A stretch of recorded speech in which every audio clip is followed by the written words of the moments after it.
Go!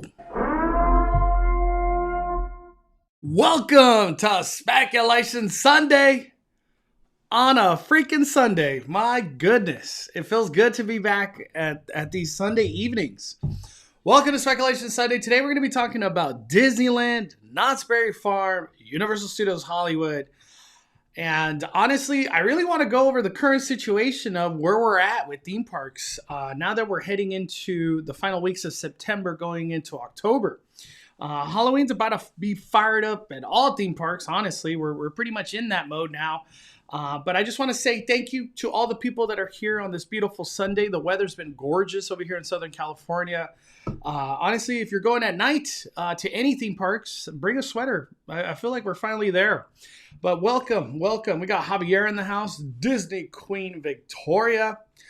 Just to let everybody know, we do not have Danny. Danny's at Oogie Boogie Bash today. We live. What's up, Priscilla? How is everybody doing? Let's go, Jessica. Oh, damn. Oh, man. How's everybody doing? Big Avocado, how you doing? Happy Sunday.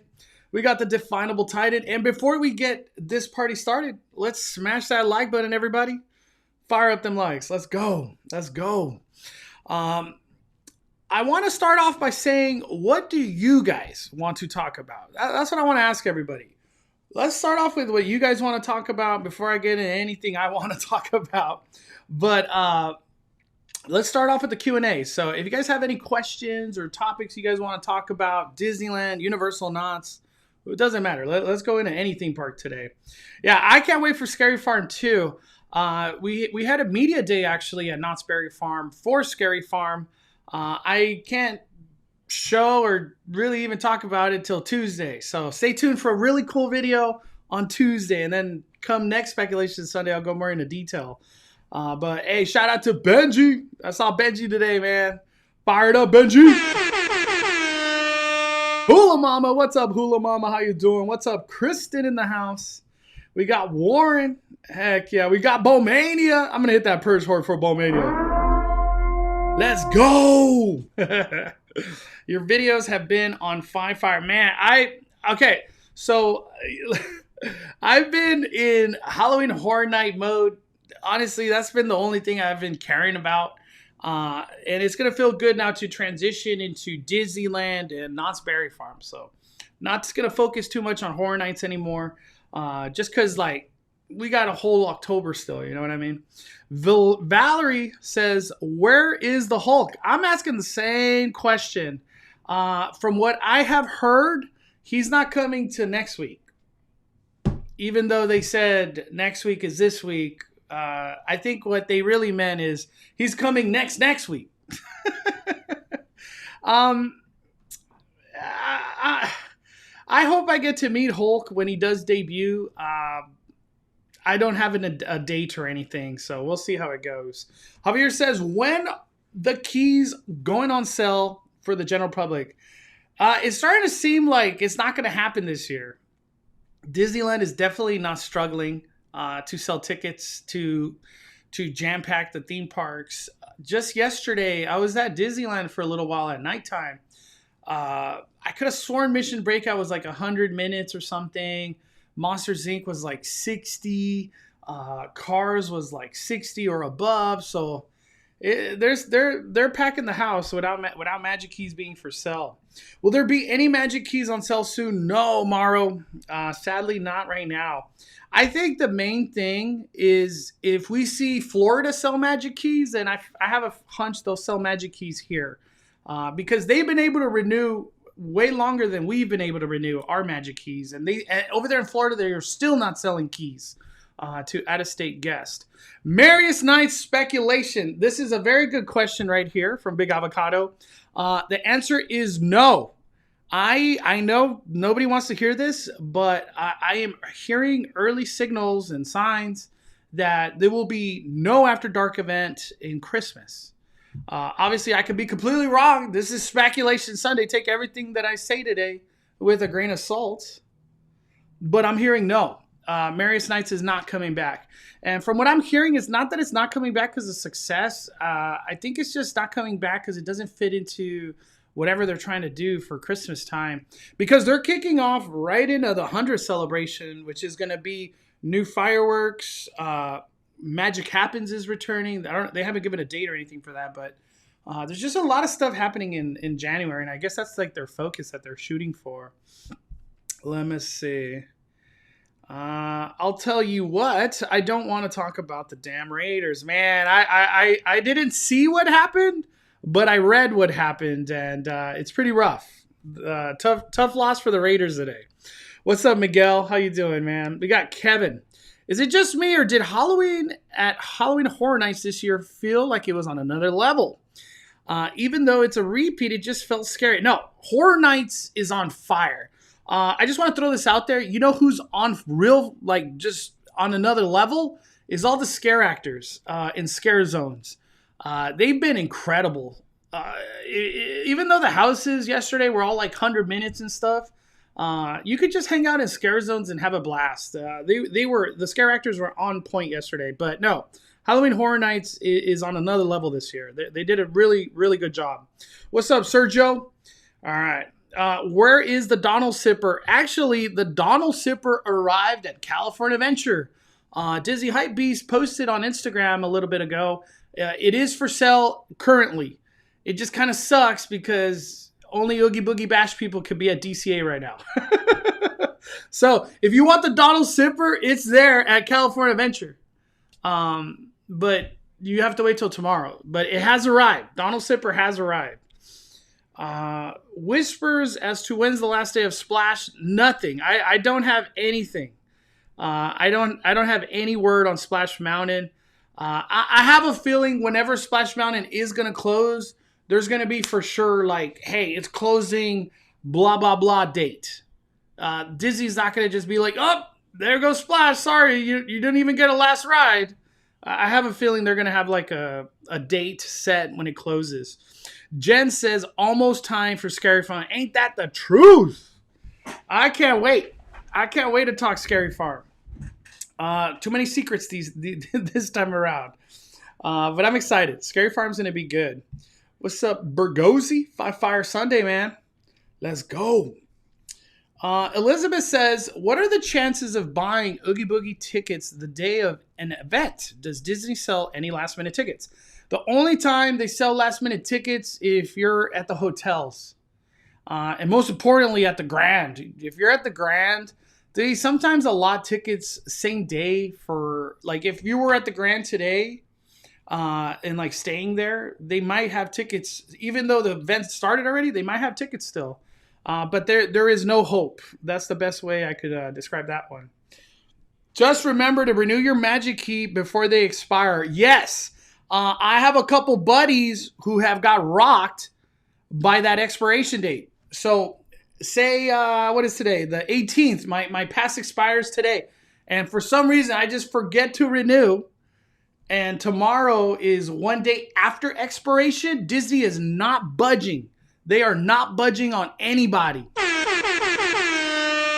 So Kimberly Moore, thank you. Please renew before your expiration date. They are not messing around. They're like, goodbye. Thank you for not renewing. Another one bites the dust. Another one bites. Another one bites. That's how Disney probably feels, man. We got Darnell Wright with the super chat. Heading for Disneyland for our 42nd anniversary. Wow. Heck yeah. Darnell Wright, congratulations. Hope to see you there. I hope to be there too. You did not put a date, but congratulations and hope you have the most magical anniversary ever. Holy smokes. I hope to one day I put 42 anniversary with the Mystery Bay. Holy, so I want to hit that horn on myself. Congratulations, Darnell Wright. Let's go. Let's go. All right. Let me see. This year, HHN. By the way, shout out Danica. Nice to see you at HHN and Disney. After you're done with the RIP tour group, do you get to use RIP line or Express line? So I recently did the RIP tour at Halloween Horror Nights, and that's like the VIP experience of Halloween Horror Nights. It's better than Express because you have a tour guide. For me, it costs $319, but I bought it like a month ago, and I got it on a Thursday. But RIP is incredible. I just did a video on it over the full experience. But after your RIP tour is done, you use RIP lines. So maybe Express, it has like 20 people waiting. RIP has its own separate line that is literally a walk-on. The weekend could be 200 minutes. Doesn't matter. RIP goes right in. It's worth every dollar. Every freaking dollar. Thank you, Jessica. Hit that like button, everybody. Smash that like button. Let's go. Did you get your magic key magnet? I did. I thought it was very cute. I gave it to my mom. I was like, here. I don't care to put that on my car. But it was really nice. It's like animated.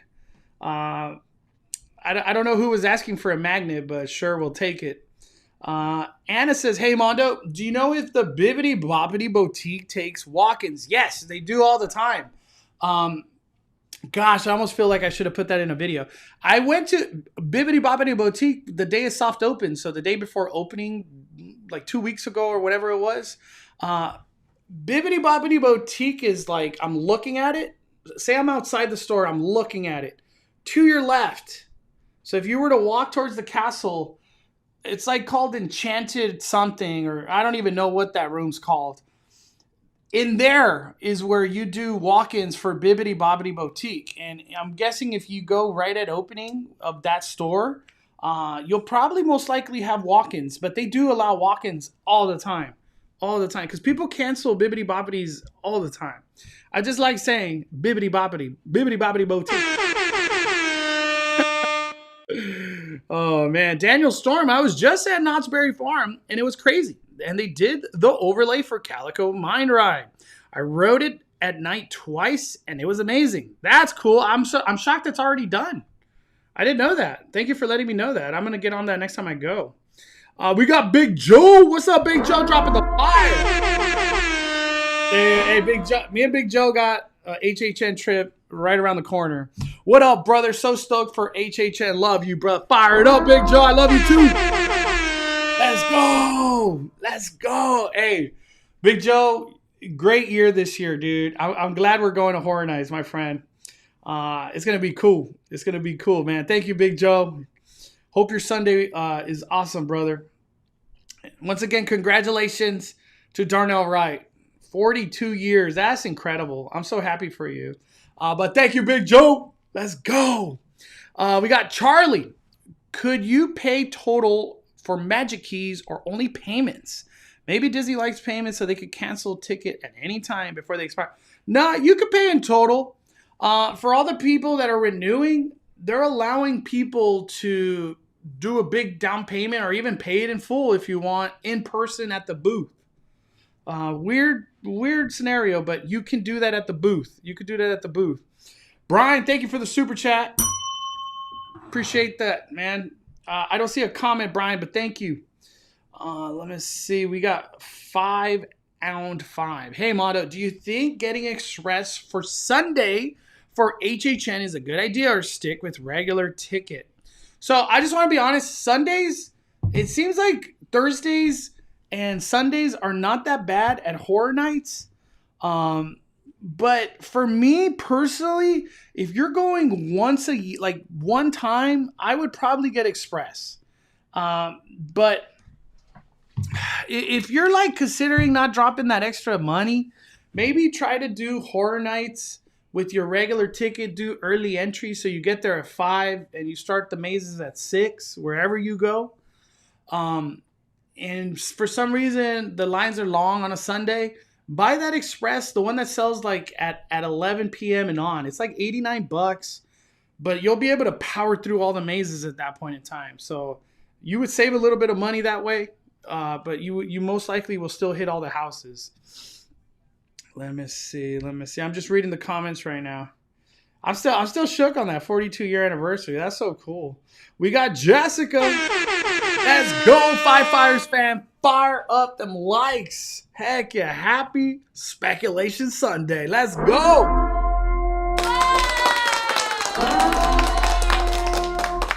Thank you, Jessica. Happy Sunday. Let's go. By the way, the weekend is 75 minutes as we speak, and Blumhouse has been opening up early entry as well. That one's 25. Killer Clowns is at 45. Legends Collide at 25. So if you do early entry, like on a Sunday, like right now as we speak, you could probably knock out like 3 or 4 mazes before 8:30, you know? So I think you would be fine. I think you'd be fine. But thank you, Jessica. Appreciate your kindness. Thank you so much. Did you get the Mickey Blinky? No, I have not. I don't even know if it was available today. I didn't even care. I just assumed that it sold out yesterday. It arrived yesterday. I have no idea if it's available today. But thank you, Jessica. We got Big Black Channel. That Big Black Guy Channel. What's up? I paid in full for 4 keys, dude. Hey, I got to hit that purge horn just for that. You did it online. Just have to scroll and find the option and check out. Hey, thank you for that info. Whoever wanted to pay in full, that's the best way to do it. If you could do it online, you don't have to go to the booth. But I've heard a lot of people go to the booth. That's why I recommended the booth. Let me see.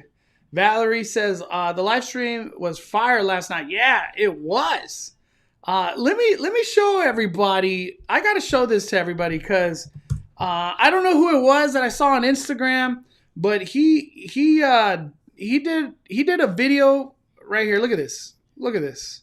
This is so cool. This is one of the best spots to watch the fireworks. Look at that.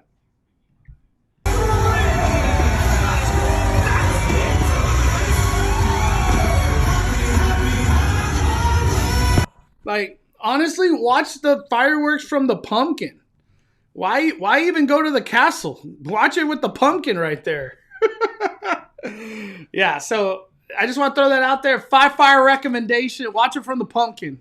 I'm not trying to say the castle ain't worth it, but I'd rather watch the fireworks with Mickey Blinky myself. But yeah, yesterday's live stream was fire. Thank you for everybody that was there. Earl, what's up, Earl? Weekend merch is currently sold out again. Wow, I didn't even know that. Hopefully we will have more later this week. So, wow. Weekend shirts, weekend hoodies, I guess are gone. Sold out. Full Throttle with the super chat. Full Throttle, thank you. I do not see a comment, but I appreciate your kindness and super chat, my friend. We got Jerry. He says, guess what, Mondo? When Christmas break comes around, I'm headed to Knott's Merry Farm and Universal Studios for Grinchmas. Hey, Merry Farm is absolutely beautiful at Knott's Berry Farm. I always struggle saying it's better than Halloween, but honestly, it's really good. Merry Farm's beautiful at Knott's. Let me see. What's up, Chino? Good to see you yesterday, brother. I can't wait to watch your Horror Nights video. Gustavo, any new info on the Tarzan's Treehouse refurbishment?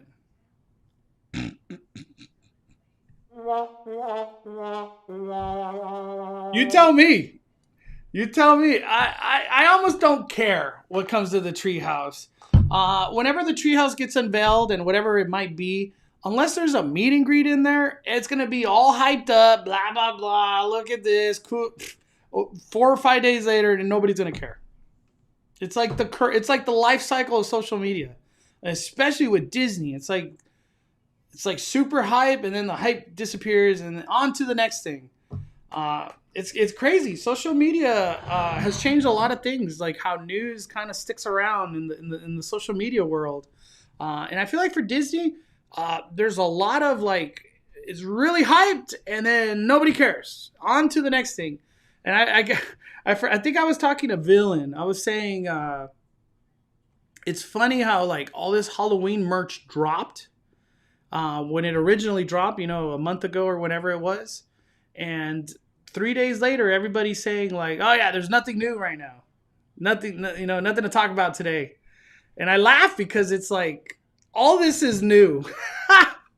But just 3 days later, it's like, there ain't nothing new out here. It's just the cycle of social media, and the hype gets smaller and smaller for Disney. It's crazy. But no, Tarzan's Treehouse. Honestly, I don't even want to speculate what it's going to be anymore. I feel like I don't care. That's where I'm at with the Treehouse. The Treehouse was something I probably visited once or twice a year. As me as an adult, I'm not a kid. I feel like kids would go more often to that, but no, I'm more excited for Toontown. That's where I'm at. Let me see.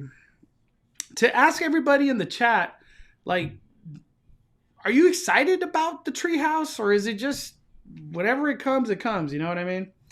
No expectations. No expectations. I saw that Blog Mickey had a rumor it was going to be SEA themed. To me, the whole SEA thing, which is Society of Explorers, is super cool. It really is. But for the masses, I don't think anybody really knows about it anymore. It was something I know Danny talked about in a live stream or two ago. It's just like, I don't know. I'm not hip with the SEA stuff right now. And I feel like it's gonna be a long learning curve for people to even know what the heck SEA is. So good luck to Disney trying to explain that one. Let me see. Dottie says, I already know when the Donald Sipper and Zero Bucket comes out. It's right now. There are Donald Sippers available at DCA. It's already available. Let me see. John Roberts says, I'm so happy our temps have dropped. Yeah, me too, for real. We've never even been to the treehouse. You're not the only one, okay? And the treehouse was like, I went up there like legit twice in 1 year before it closed. So it's just not very common. It's not very common. So I want to get into. I feel like we got to everybody's questions and stuff. Let me make sure. Okay, we're good. We're good. We got a super chat. Let's go. For HHN Express at 11 p.m., can you buy that in the app, or do you have to go somewhere in the park? Thanks for all you do. I've never bought it in the app. I've never even heard of anybody buy it on the app. My suggestion is you buy it in the park. One of the best spots to buy it is at the upper lot where the Starbucks is. Right when you walk in, there's a Starbucks on the left. There's like that guest relations right there. You can buy it right there. If you're at the lower lot, they sell it like right outside the Mummy photo area. And it's like a little booth. It's super quick. Usually these lines are not long. And you could get it it's like $89. But there's a lot of stands throughout. These are just the two that I could think of off the top of my head. But I would say you cannot buy it through the app. It has to be an in-person thing. But that's a very good question. Thank you for asking that. Big Avocado says the hype and FOMO will be Super Nintendo World. Ain't that the truth? Disneyland needs to buckle up for low attendance numbers when Universal opens. Like that's I haven't got into all the stuff I want to talk about just yet, but that's like D23. I don't know. Is everybody sick of D23 talk? 'Cause I feel like that's definitely been the hot subject. When it comes down to Disney news. We got 7 months of membership. Alfredo, thank you for 7 months of membership, and thank you for supporting the fire. I read the Donald Sipper was accidental drop and has since been removed. Wow. Well, let's find out. I'll find out right now. Did somebody post? Let me see if somebody tagged me on Instagram. Hold on. Hold up.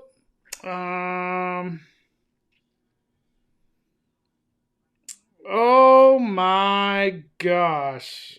Damn. I got to show you this Instagram story I just reposted. Wow. Holy. So the Sanderson sister hype is insane. So Disney Hype Beast on Insta was the one that posted about the Sipper. But I don't remember reading that it was like accidental. I'm not sure if these were released by accident today, but I had blah blah blah over a few. Maybe it was accident. I don't know. And that was at Pacific Wharf. The Donald Sippers were dropped at Pacific Wharf. That's crazy. I'm guessing if it's accidental, they'll probably release tomorrow. Honestly, they have them in stock already. Those boxes are probably taking a lot of space. But I'll keep up with that accidental news, I guess, from the Donald Sippers. Kind of weird for those that accidentally drop. Like it's like this big. It's like that's I guess it's an accident, right? Accidents happen. But thank you, Alfredo. Let me see. We got Brian. He says, finally coming for Bash and Disneyland tomorrow through Friday from Colorado. Any day next week, I might catch it. I should be at Disney a lot. Disney is my focus right now, coming up on these next couple weeks. So if you see me out there, definitely say hi. I love meeting the Five Fire community. We got Brian. Any word on the Matterhorn? Nothing. I have heard nothing about Matterhorn. I feel like it's not even on the radar. It's kind of weird to have Matterhorn down right now. I was having a talk. Shout out to Brandon. I saw Brandon earlier. We were talking about like Ghost Galaxy not being a thing this Halloween season. Do you guys miss Ghost Galaxy? I feel like for me, I miss Ghost Galaxy. Another thing that I was like talking about was, does it seem like this season for Halloween, there's just not a lot going on in the day? Or am I tripping? How does everybody feel like when I say that? Do you guys kind of feel that or I'm just tripping? I don't know. I haven't done enough Disney lately. I feel like there's a lot more stuff going on at DCA during the day than at Disneyland. But I don't know. I might be tripping. Big Avocado, there is no accidents at Disney. It's a marketing team. Yeah, hey, I wouldn't doubt it. They're like, hey, drop those Oogie Boogie bashes tonight. Create the hypes because nobody could come get it unless you're an Oogie Boogie. But yeah, the Donald Sipper looks good though. I will admit the Donald Sipper looks good. Let me show everybody this Sanderson hype. Look at this. Let me bring up my Insta story real quick. Hold on. Let me see.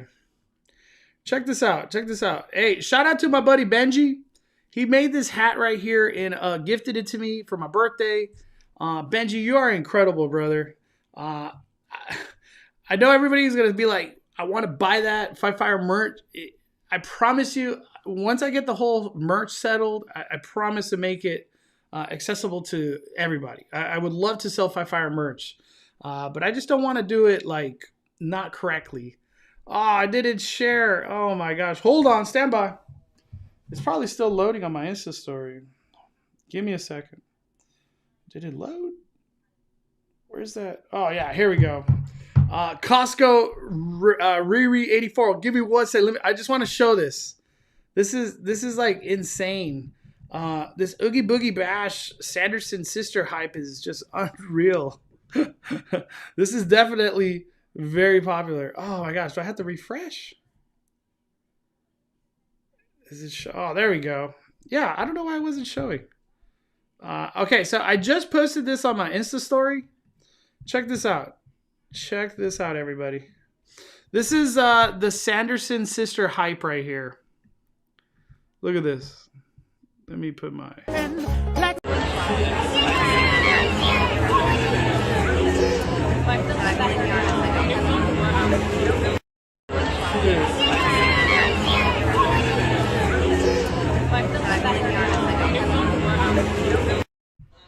So I don't know how long of a wait that is. I haven't done Oogie Boogie Bash myself. I will in come October. I have an Oogie Boogie Bash trip for me. So that to me looks like 1 hour all over it. If you've been to Oogie Boogie Bash already, can you give me like an estimate of how long that wait would be? Because that's kind of crazy. That's kind of crazy. And that's at 6:48 right now. Super chat from Osco Riri. Osco Ray Ray. Is it Riri or Ray Ray? Originally from West Covina and now living in Texas. Your videos going to all the theme parks helps with homesickness. Man, I'm glad I can help a little bit. My goodness. Any plans to do the haunted hayride at Griffith or the Queen Mary? Congratulations on the baby. So I want to do Shacktoberfest. It's no longer the Dark Harbor. There's no Dark Harbor this year. I fully plan to do Shacktoberfest. The haunted hayride after that one. I'm just gonna say no. I am not doing haunted hayride, but Shacktoberfest, yes. But thank you on the congratulations to the baby Costco, Riri. Appreciate your kindness so much. Seriously, thank you. D23 was a huge letdown for me this year, man. I've heard that from a lot of people this year. A lot of people. But thank you, Costco Ray Ray. Appreciate it, man. Tony, never been to California Adventure. What's the best ride and day to go? Honestly, I couldn't tell you what day is best. Like a Monday and a Tuesday could be the worst day of the week. It seems like Saturdays are not that bad. Saturday, Sundays are not that bad. The best ride is honestly, you got Cars, Mission Breakout, California Soarin', Incredicoaster. There's a lot of good rides. But for the most part, if you do Cars, like I feel like you're gonna have a great trip. Is it Costco Ray Ray or Costco Riri? I'm just like tripping on that. But seriously, thank you for the super chat, Costco Ray Ray. We got Arlene, 15 months of membership. Let's go. Love supporting the fire. Happy Speculation Sunday, everybody. Thank you so much, Arlene. 15 months of membership. I appreciate your kindness. Kimberly Moore, we're lucky the Matterhorn still operates. That ride is hanging on bubblegum and banana peel. I've heard lots of things about Matterhorn. The crazy part about Matterhorn, it was already down for a long time, not that long ago, for refurbishment. So for it to be in refurbishment again, I don't know what's going on. I'm not in the know of what's going on with the Matterhorn. I hope whatever it is not severe and they could get it up and running again. But I'm guessing maybe they're shooting for like Christmas time more than Halloween. We got Sharon. Nappy Boo wants to hear what about the farts on the submarine ride. Today is not the day for that one. But yeah, working the submarines. Oh my gosh. It's a crazy story. That I was just talking about that. I was with my buddy Noah earlier and I was just talking about the submarines. And I don't know how else to present this to everybody other than like, if Disney doesn't want to expand the theme park, you know, the last true expansion, I guess you could say, was Galaxy's Edge. But if they're not going to go like beyond and keep expanding Disneyland Forward, whatever the case may be, wherever they keep expanding the theme park, and then they kind of just work on what they got already, do you think the subs was where the money needed to go? I don't know. I feel like that's a really hard sell. Unless did the outside of the subs, you know, the whole waterfront before you go into the show building, did that really need that? I'm not Disneyland. I have no clue, but whatever they did, that was not cheap. That had to have been hundreds of thousands of dollars, if not $1 million. Crazy.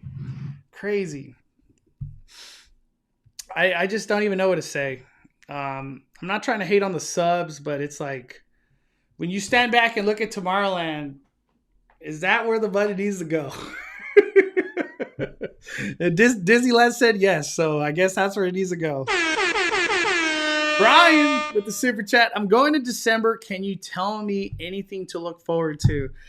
Brian, you have probably the most magical time of the year to look forward to. Christmas at Disneyland is very incredible. Most of the time, they have so many foods and treats to choose from all throughout Disneyland, from the Main Street shops to the sit-down restaurants, the quick service. It's an incredible time. I feel like for Christmas time is when they go really hard on food and treats. But beyond that, you have all the outfits. Everybody's in their Christmas outfits from the Fab Five, like Mickey, Minnie, Donald, Goofy. Also, too, you have the parade, even though it's the same parade for it seems like the last 100 years. But people love it. And then you also have the Christmas fireworks. You also have the lighting of the castle, which is always beautiful when they do that. And the other big thing is you have the big Christmas tree. So there's just a lot of ambiance, the Christmas music that they play down Main Street. You have a lot to look forward to, Brian. Other than that, I don't foresee any new surprising things coming for Christmas time. But it's going to be great. If you're coming for Christmas, you're going to love it. We got Valerie with 9 months. We love you, hey, I love you. Valerie, seriously, 9 months from Atlanta. Thank you for 9 months of Five Fire community membership. I am so thankful. I appreciate that. Seriously. Let's see. I'm just reading. Kyle says, can you give a shout out to my wife, Reagan? Fired up, Reagan. Five fires. 5 fires to Reagan and the family. But Valeria, seriously, thank you for 9 months. My gosh. I low-key miss Matterhorn, miss getting my back cracked. I gotta do a poll. I'm curious to see. I feel like I already know the answer, but I'm just curious to see. Do you miss the Matterhorn? I just want to ask that question. Hold on, stand by. Poll coming through. Let's see. Do you miss the Matterhorn? I'm just curious to see what everybody says. I already know the answer, but I'm just curious. We got Magical Theme Park Adventures. My G Mondo, 5 fires. Have a blessed Sunday. Dude, you have a blessed Sunday, brother. Magical Theme Park Adventures. Seriously, thank you. Appreciate the blessings and kindness, man. I've been going so hard with the Horror Nights, and let me tell you, I forgot how hard it is to cover Halloween Horror Nights for YouTube purposes. The amount of walking, staying up late, dehydration, honestly, it gets to you. And I've done it. I feel like I've gone like 3 or 4 times already. And let me tell you, I've enjoyed every single minute of it. But every time I wake up the next day, I'm just like, oh. But I've been hydrating, eating good, and just I feel like I'm back to normal again, like at this point in time. But it was a struggle bus. That RIP tour, one of the best things I have done all year, but man, I'm tired. I love water. Freaking love water. But thank you, Magical Theme Park Adventures. I give you 5 fires, man. Where's the Zero bucket? In stock somewhere. It is in stock somewhere. It is not here. Somebody tagged me. I don't know what theme park, but it's outside the United States. Their Zero bucket dropped. And people were saying, like, let me see if I can find it. Hold on. Stand by. I think it was Magical Foodies. He posted it. Let me see. Magical Foodies. It was Chris. I could have sworn he posted something about it. I don't see it. No, maybe it was on his Instagram story or something. Yeah, I don't see it anymore. Yeah, but there is a popcorn bucket that's a 01 that arrived outside the United States, but we haven't got it here yet. Full Throttle says, what do you think about D23 renewal and purchase for 23? So I just let mine expire. I was like, I'm all right on the D23. Like, we're not going to have a D23 event for a while. And I don't think I'm going to a destination D23, which is what they do in Florida. I'm not signed up anymore for D23 right now. I'm like, I'll save those, how much money that is. I'm all right.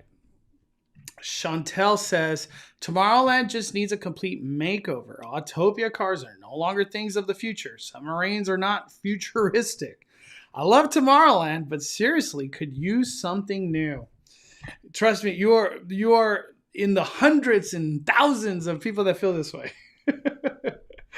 Go Team Peppermint. Remove Autopia and the Innovations building. Yeah, that's the thing too.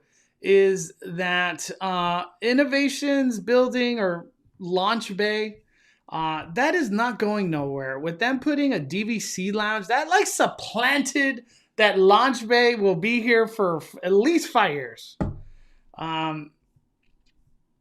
Crazy. It just makes me sad. I don't know what else to say. Like it's just a bummer.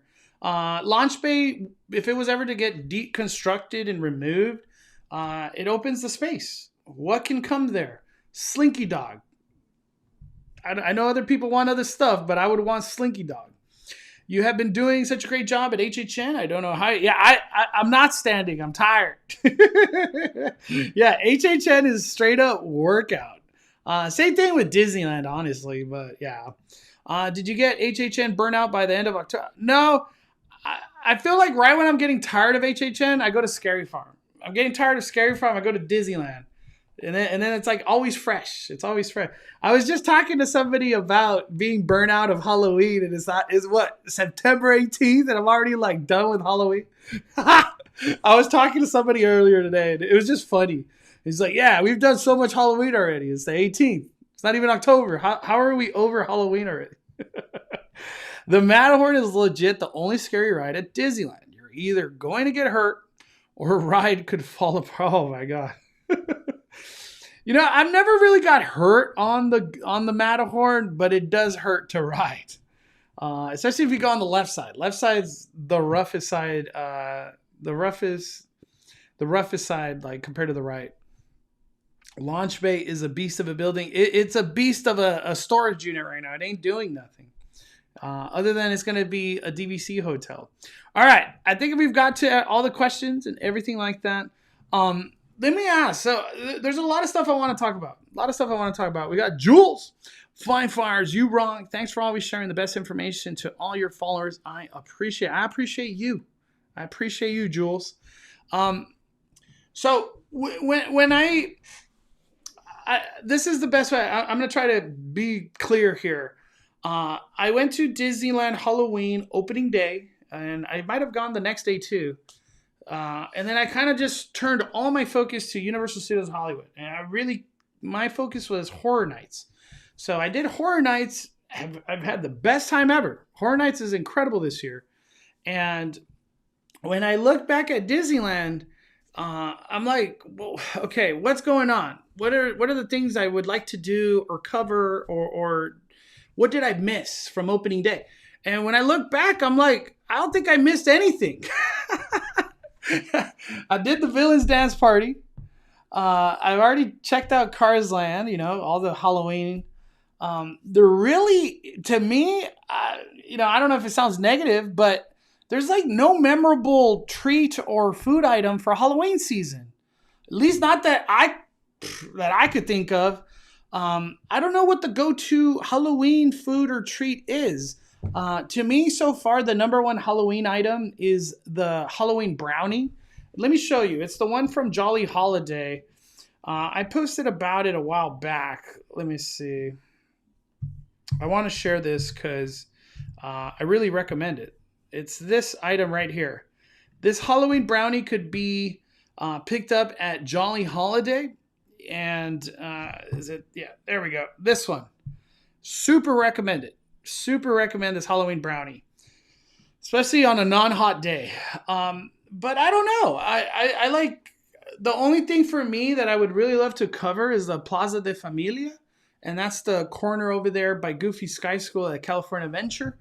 But are we missing something during the day at Halloween? I don't know. I don't know if I'm just like missing something. It's weird. It's really weird. You should try the corn on the cob and a watermelon margarita at Coco Plaza. Yeah, I was just talking about that, Lydia. I need to. I definitely need to. The holiday, Kimberly says the Jolly Holiday Pumpkin Cheesecake is several million fire. Damn, that good. I didn't try that one yet. Wow. Okay. G Movies Maker, Mondo. I know this is a stretch. Hey, this is Speculation Sunday, man. This is where we stretch it. Create a new Star Tours as the only way to get into Galaxy's Edge. Then make the old Star Tours a body or Virus Wars and move Buzz over to DCA to Pixar. That's the thing. And I've had lots of conversations about people with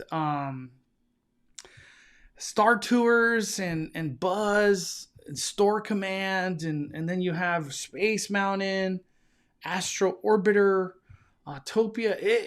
Tomorrowland has got kind of it's like all over the place now in 2022. So that's why I'm really curious to see where things go with Tomorrowland itself 20 years from now. Is it going to really look the same? For all we know, maybe they don't even change nothing.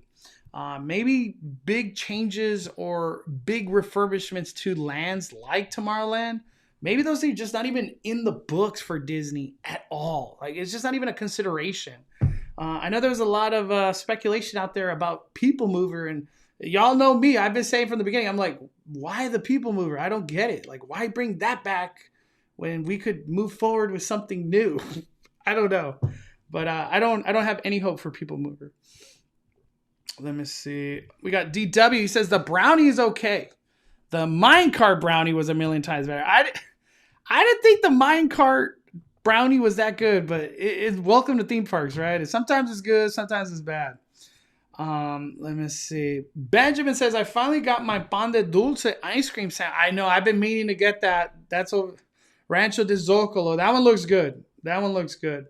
Cookie shots at Grand California are awesome. Yeah, the gingerbread cookies, those are probably honestly like the most memorable thing right now. If I had to take a guess, over there at Grand. Has anyone seen the apple sorbet hard cider? I didn't see it at Clarabelle's menu on my last trip.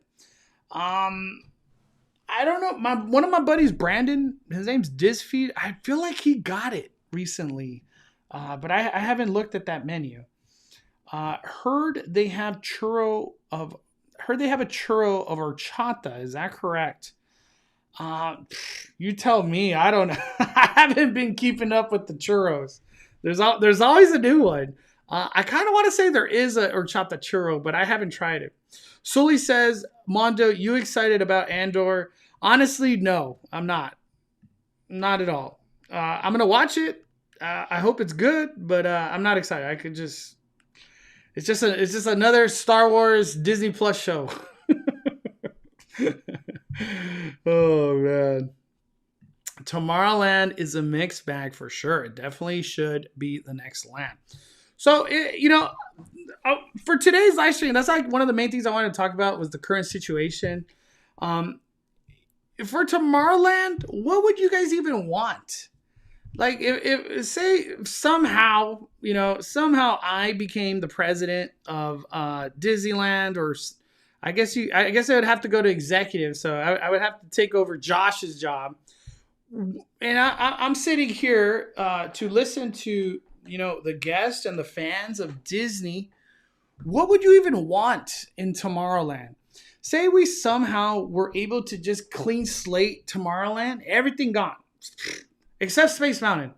We could never remove Space Mountain. Space Mountain is like just has to stay there.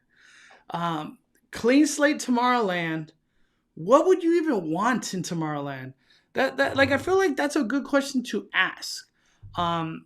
Would you want some rides that have already been made to just, I guess, get replicated here? Would you want something new? Like, what would you want? I want to ask that to everybody in the chat. What would you want to come to Tomorrowland? For me, I feel like Tomorrowland, definitely Slinky Dog. I know I sound like a broken record on that one, but I feel like it's great for kids. Slinky Dog's going to be relevant for 20 years, without a doubt. Like, Toy Story will not get old. I do feel like Buzz needs to go. I don't know. To me, Buzz is not, I don't know. I don't want to say it's not fun, but it's just like, do we really want to be doing Buzz Astro Blasters 20 years from now? I don't know. I feel like that's a hard sell. Let's see. Mark W says, I would remove half of Tomorrowland just for Tron. Everybody wants Tron. That seems to be...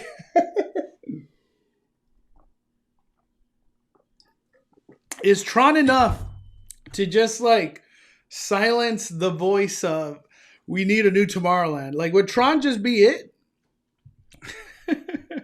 Consistent daytime entertainment. Okay, so Chels, I'm glad you mentioned this. How in the world is the theater that's in Tomorrowland? There's a freaking theater in there unused, doing nothing, collecting dust. How are you not playing Disney Plus shows in there? If you want to control crowds, make it a Magic Key thing. Hey, Hulk debuts today. For today only, Thursday, we're going to be playing the newest episode of Hulk in the theater. Hey, Pinocchio debuted today. We're playing Pinocchio in the theater. And then I sit back and ask myself, does that make money? No, but it would be great guest experience. It would bring people to like, I would love to watch a Disney Plus show or movie like Pinocchio recently in the theater. You know, I want to ask, would you be cool or down with that? Like, is that something that would interest you if Disney all of a sudden is like, hey, Andor's dropping next week. Would you watch that first episode in the theater? Second episode in the theater? Whatever the case might be. Most recently too, Miss Marvel in the theater. It'd just be perfect. It's like perfect branding, marketing, and just the whole empowering of Disney Plus, right? We want Disney Plus synergy.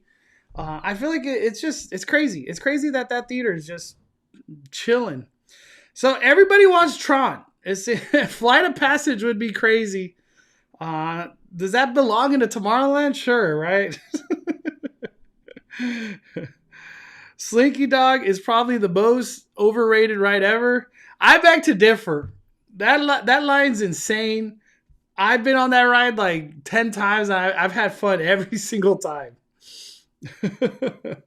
We got Iron Souls. Tomorrowland, some sort of Tron ride, not the coaster, another new Tron ride. A land doesn't need two coasters, in my opinion. Some sort of family ride indoor theater show would be cool with special effects.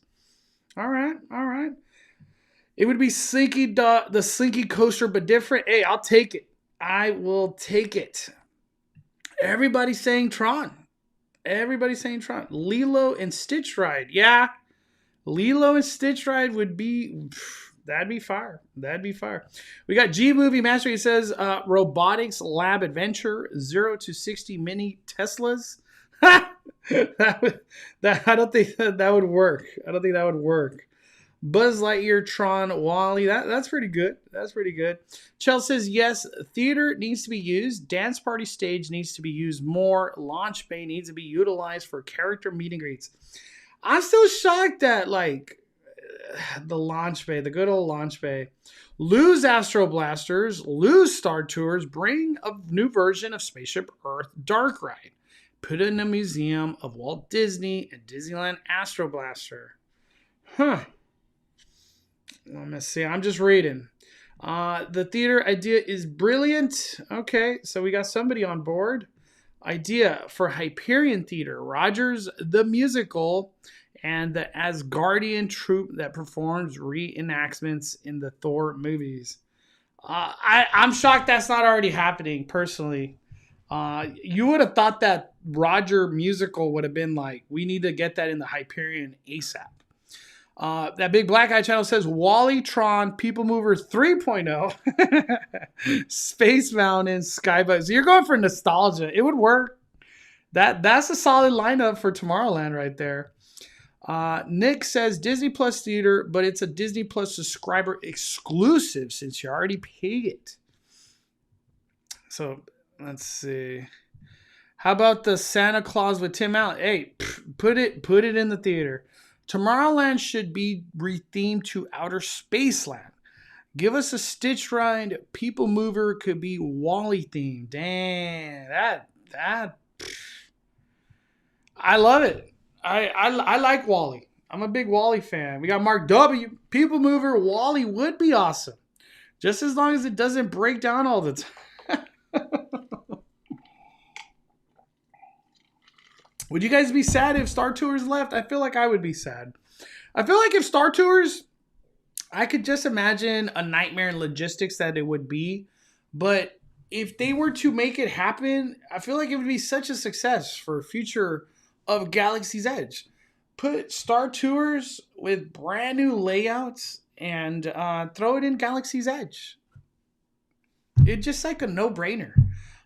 Yes, it'd be like a lot, you already have Millennium Falcon, but I feel like Star Tours being in Galaxy's Edge just makes perfect sense. It's all Star Wars synergy, and make it Mandalorian somehow. Just get Mandalorian out there. Oh man, Star Tours won't last forever. They don't make the parts for it any longer, and that's kind of what's happening with Accelerator over there at Knott's Berry Farm. That's an issue for them too. Hopefully, Accelerator comes back to life very, very soon. Kyle says, bring Lilo and Stitch fits the space theme. Convert Launch Bay into a hyperspace style restaurant. Would you guys be cool with that? Would you guys be cool with that if Launch Bay became a cool restaurant? I'm trying to think, like, it would it would be nice. It's a good idea. Like, I don't want to hate on that idea. Like, it would be a good idea. It's just like, do we want that restaurant? But then again, I think to myself, does it make money? Yes. Okay. We'll consider that idea. I would rather them toss Star Tours and spend the effort on a new ride patterns for Smuggler's Run, like they So that's a good concept too, Iron Souls. For the most part, I always thought Smuggler's Run was going to get like multiple ride layouts instead of the same ride over and over and over again. I feel like if Disney really wanted to, they could easily create 20 ride-throughs for a Millennium Falcon ride. Like, why wouldn't you have 20 ride-throughs? You go in it, you have no idea what you're going to get involved in, and it's fun. I love the Millennium Falcon ride, Smuggler's Run. I guess the whole concept of Smuggler's Run maybe kind of keeps it in like this niche. But I think Millennium Falcon, it could easily have 20 ride-throughs if they just... Could we just get a ride-through with Han Solo? Let me start off with that. I know Kimberly Barb, she's still in here. I think she would appreciate that. And can we just get Han Solo at Galaxy's Edge?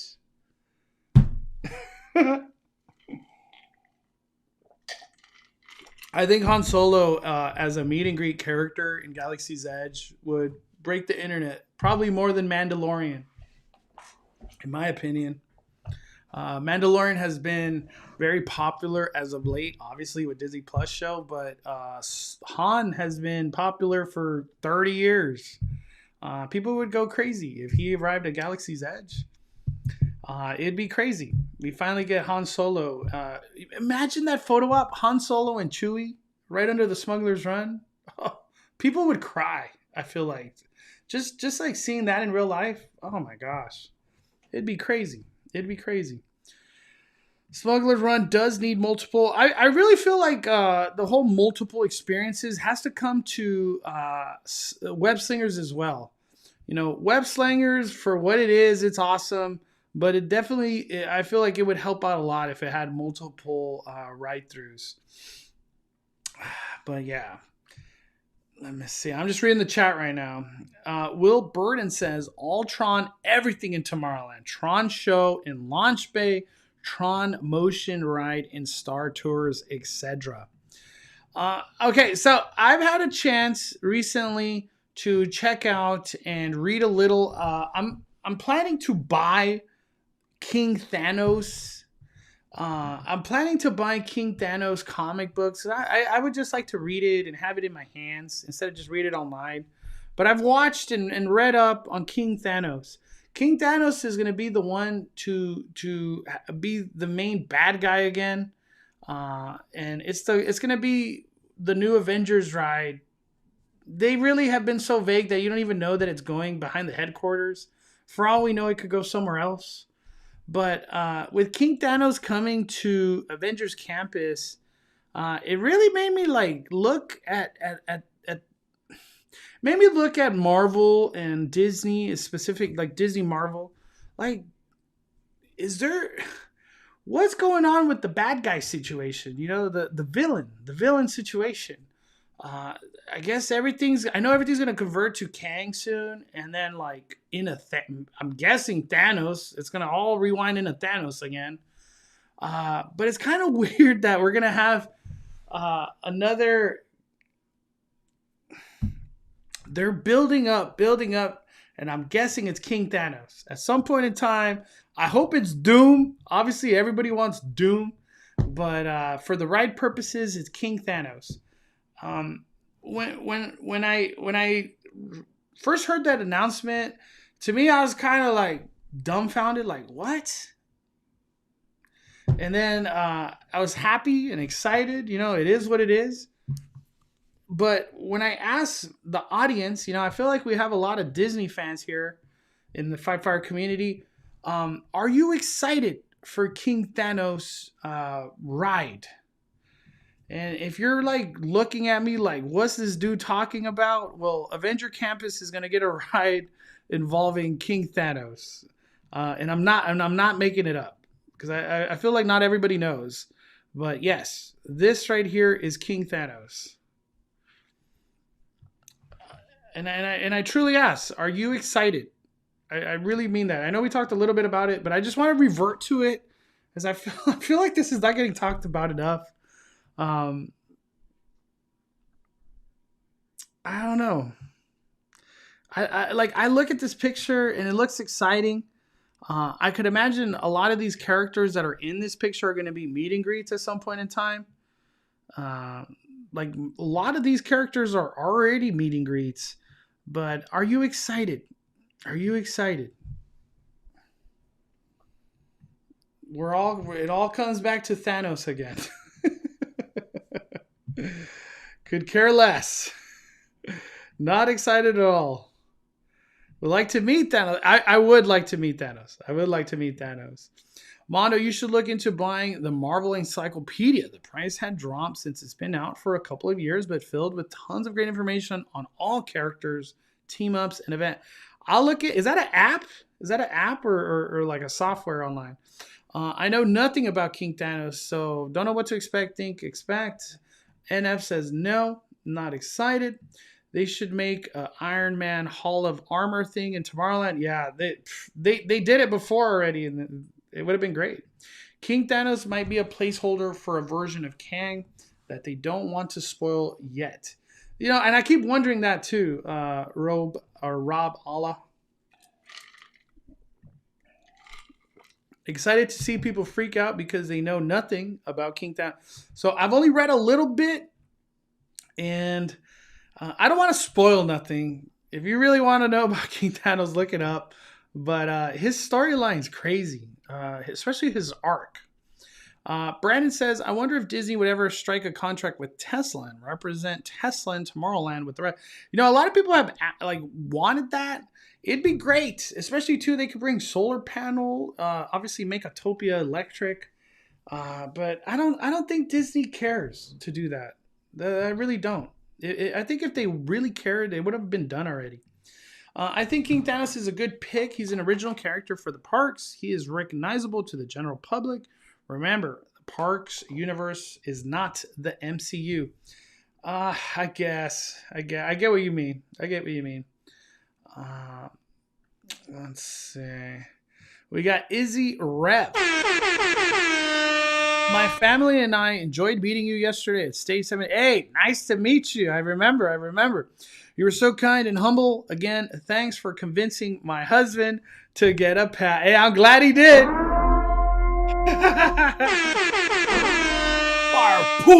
I'm glad he got that pass. That's so cool. I'm glad he got the pass. Most importantly, so you guys could spend time as a family at Disneyland. You can't beat that. Chell says, I just hope it's actually fun. Right now, Avenger Campus is usually a skip or if I have time kind of thing. Man, you just would never think to hear that from a new land coming to Disney.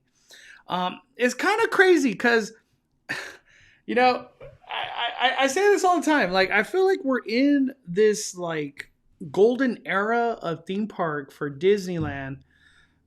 When you sit back, Disneyland has done a lot. They have truly done a lot. It all started, at least when I kind of started covering parks, it all started with Mission Breakout. That was kind of like the first one.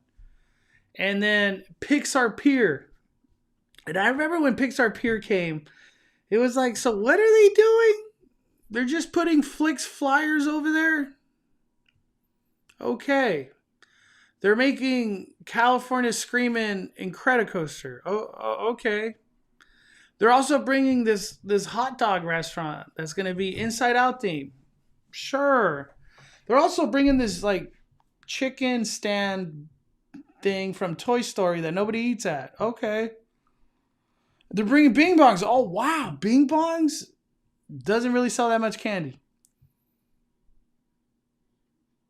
Sure, whatever. Pixar Pier. We did get Lamplight Lounge, which is truly God mode. Lamplight is so good. I had a chance to go there recently. It is Lamplight's fire. I have nothing ever wrong to say about Lamplight. It's my mind has been mind blown from my most recent visit. So they did Pixar Pier, and after Pixar Pier, the whole Avengers, all the rumblings of that, and Bugs Land closing, and then all the construction that was happening with Galaxy's Edge. Galaxy's Edge came. There was supposed to be boarding groups to enter the land. And the way things played out for Galaxy's Edge, it was the summer of nothing. It was empty. Empty. It was literally empty. People didn't come to Disneyland that summer. I was mind blown. And it was just weird because, like, I thought it was going to be the most, like, groundbreaking thing in the world, right? You're going to get Galaxy's Edge, this new Star Wars land that's themed to the Disney trilogy. Sure. And like when you sit back, Galaxy's Edge really hasn't changed since the opening at all. We've probably kind of only lost things. Things have got more expensive too. Lightsabers are more expensive. Green milk, blue milk has got more expensive. I don't know. They haven't done. The one thing I'm shocked about Galaxy's Edge, and by the way, today's live stream, I really want to just focus on the current situation. That's where I'm at with things. I wanted to talk about current situation. For Galaxy's Edge, I really thought they were going to do a lot of changes with Savi's. But for the most part, Savi's is literally whatever you got on opening day. It's pretty much the same thing today. I thought they were going to have new. What do they call them? What do they call them? Pieces? I don't know what they call it. Spare parts. There's not a new Savi's build.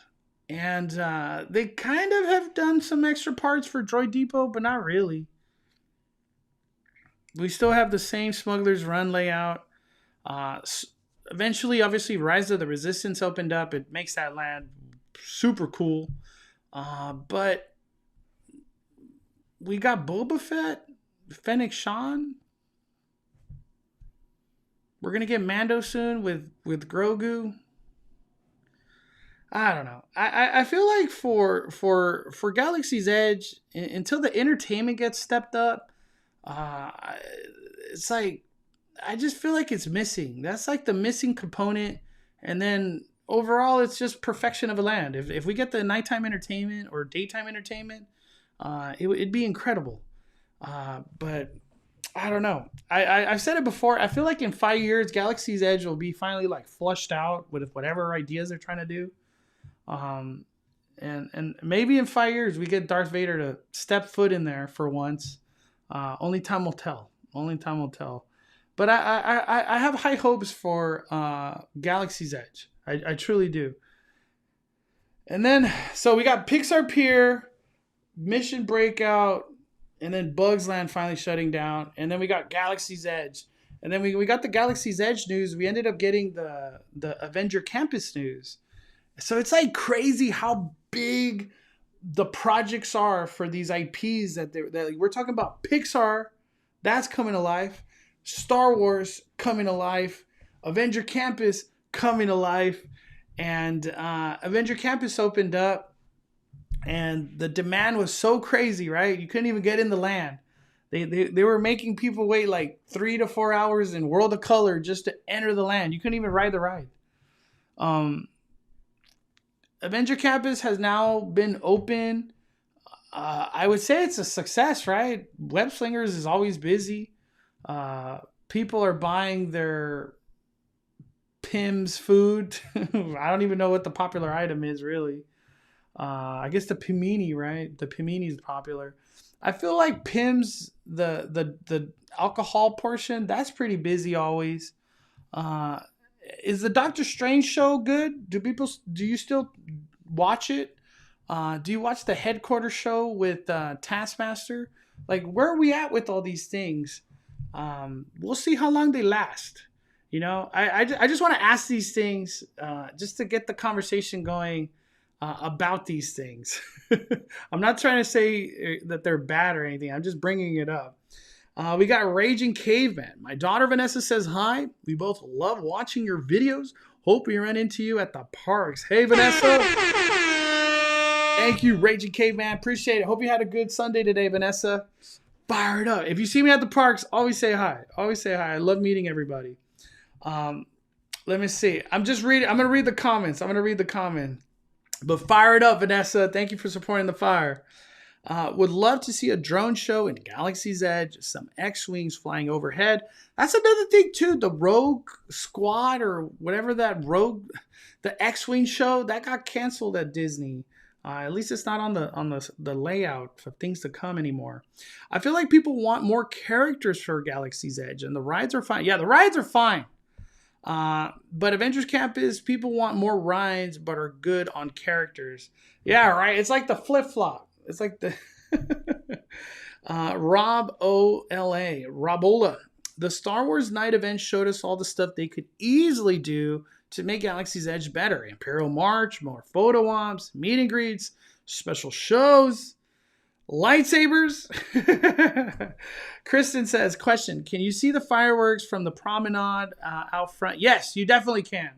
You definitely can. They do not play the music as far as I know. I could be wrong, but I don't think they play the music out there.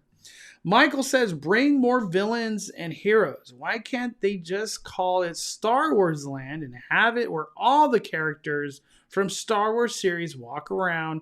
The story is pointless. The things I could do with Avengers Campus. It's like, this is how I look at it. Disney put all these things out there. Pixar Land, Star Wars Land, Avengers Land.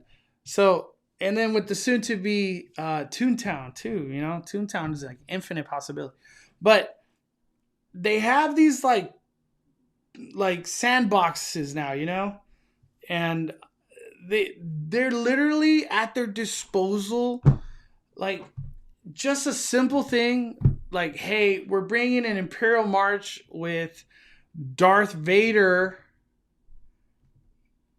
You know, not that Imperial March that we got at Star Wars Celebration, but with Darth Vader. We're bringing an Imperial March with Darth Vader. It happens at 1 o'clock every day at Galaxy's Edge from one side of the theme park to the other side. People would line up and love to just see that. And it would bring so much life to the land. Just like a simple thing like that. And I feel like they could totally do it. Imperial March with Darth Vader. It could happen. It could totally happen. Gigantic Galaxy's Edge has the same amount of rides as Tiny Critter Country. Jackie! 14 months of membership, Jackie! I was just watching your Oogie Boogie Bash video. It was amazing. I loved your Oogie Boogie Bash video. Just got here. Sound the horn for Scary Farm. Yeah, we're 4 days away from Scary Farm, everybody. Oh my god, I met you at Scary Farm opening night last year for the first. I'll be there. I will be there. To talk about Scary Farm, I'm very excited. This year, I feel like last year I didn't focus on entertainment. This year I do. I do want to focus on the entertainment, especially the main stage show. That's the one I didn't have a chance to watch.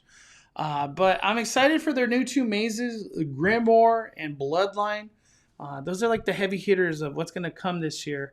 But I feel like this year's going to be really good for Scary Farm. I think on Tuesday they have the worker preview. And then Thursday, opening day, Scary Farm. It's going to be fun to see all the scare zones and everything come to life at Scary Farm. A lot of merch has already been released.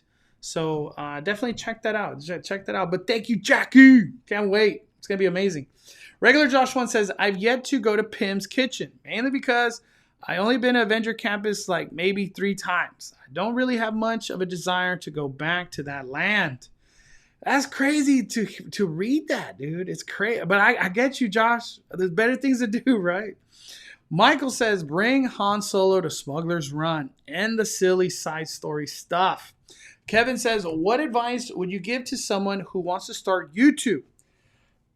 Just use your phone. That's my best advice. And have fun. Big Avocado. Galaxy Edge is visually breathtaking. That's true. I agree. They just need more meet and greets, characters, and more seating. Man. They should play the Ewok Nub Nub theme music during fireworks like the ending of Return of Jedi. Dude, it's like... Hey, I'm with that. An amphitheater water show, much like Waterworld, would be so cool. That show is timeless. If they ever did do a show that could resemble anything like Waterworld over there at Universal, it should be in Avengers Campus. That's where it really belongs. You know, you have superheroes who could use their powers. You could have them take down a villain. We've said that many times, but man, Star Wars Parade, great. Dude, could we just have Darth Vader Imperial March down Batuu? Is that too much to ask for? Okay, so this is Speculation Sunday. This is where we talk about crazy stuff. So recently I was having a discussion. I forgot who it was with, but I think it was Villain. And I was saying there was like all this talk that like the Angels might go up for sale or something. But I was saying, like, imagine if Angel Stadium did go up for sale. And, you know, the quick thought is that Disney would buy it out. But what about if Universal Studios Hollywood, Universal, what are they, NBC, Comcast, whatever they are, their group bought that land. So imagine, instead of Disney buying Anaheim Stadium land, it would be Universal. And I asked that question on my Instagram. I want to ask that question here on the YouTube. Imagine if Universal bought that land instead of Disneyland. Obviously, things would get a little weird because at this point in time, like, that's Universal sign, obviously, that, like, hey, we're here to play.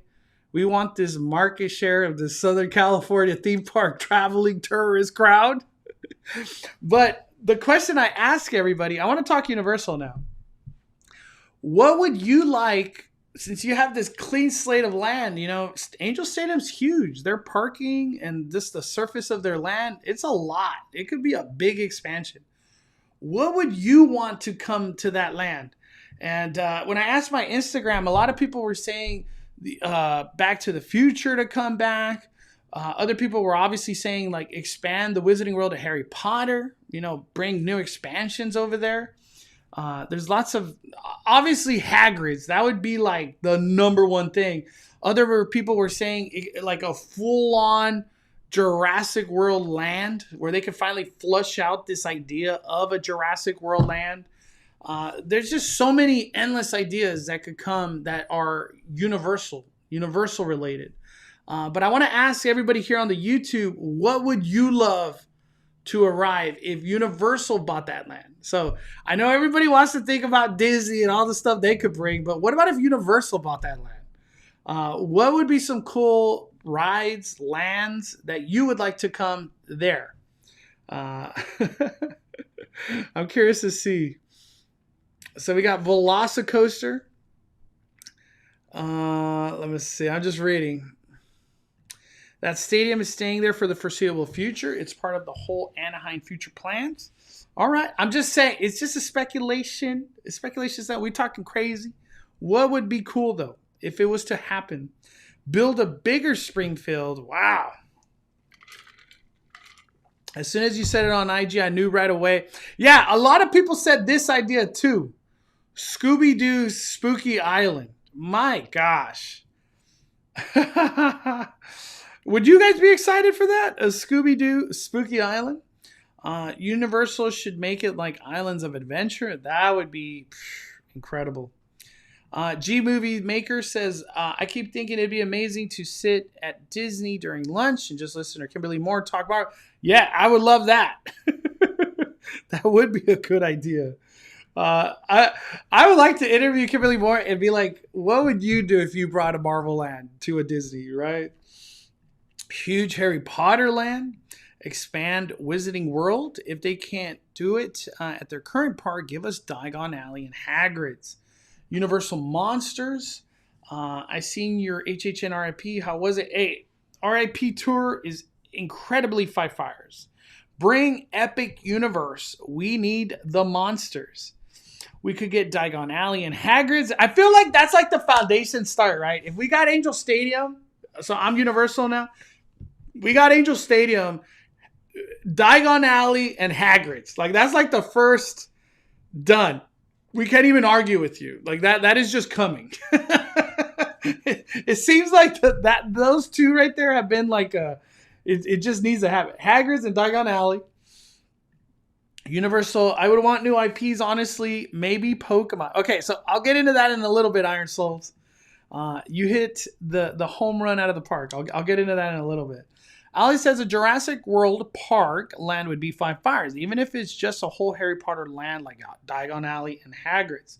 Skull Island, hey, that'd be crazy. That'd be crazy.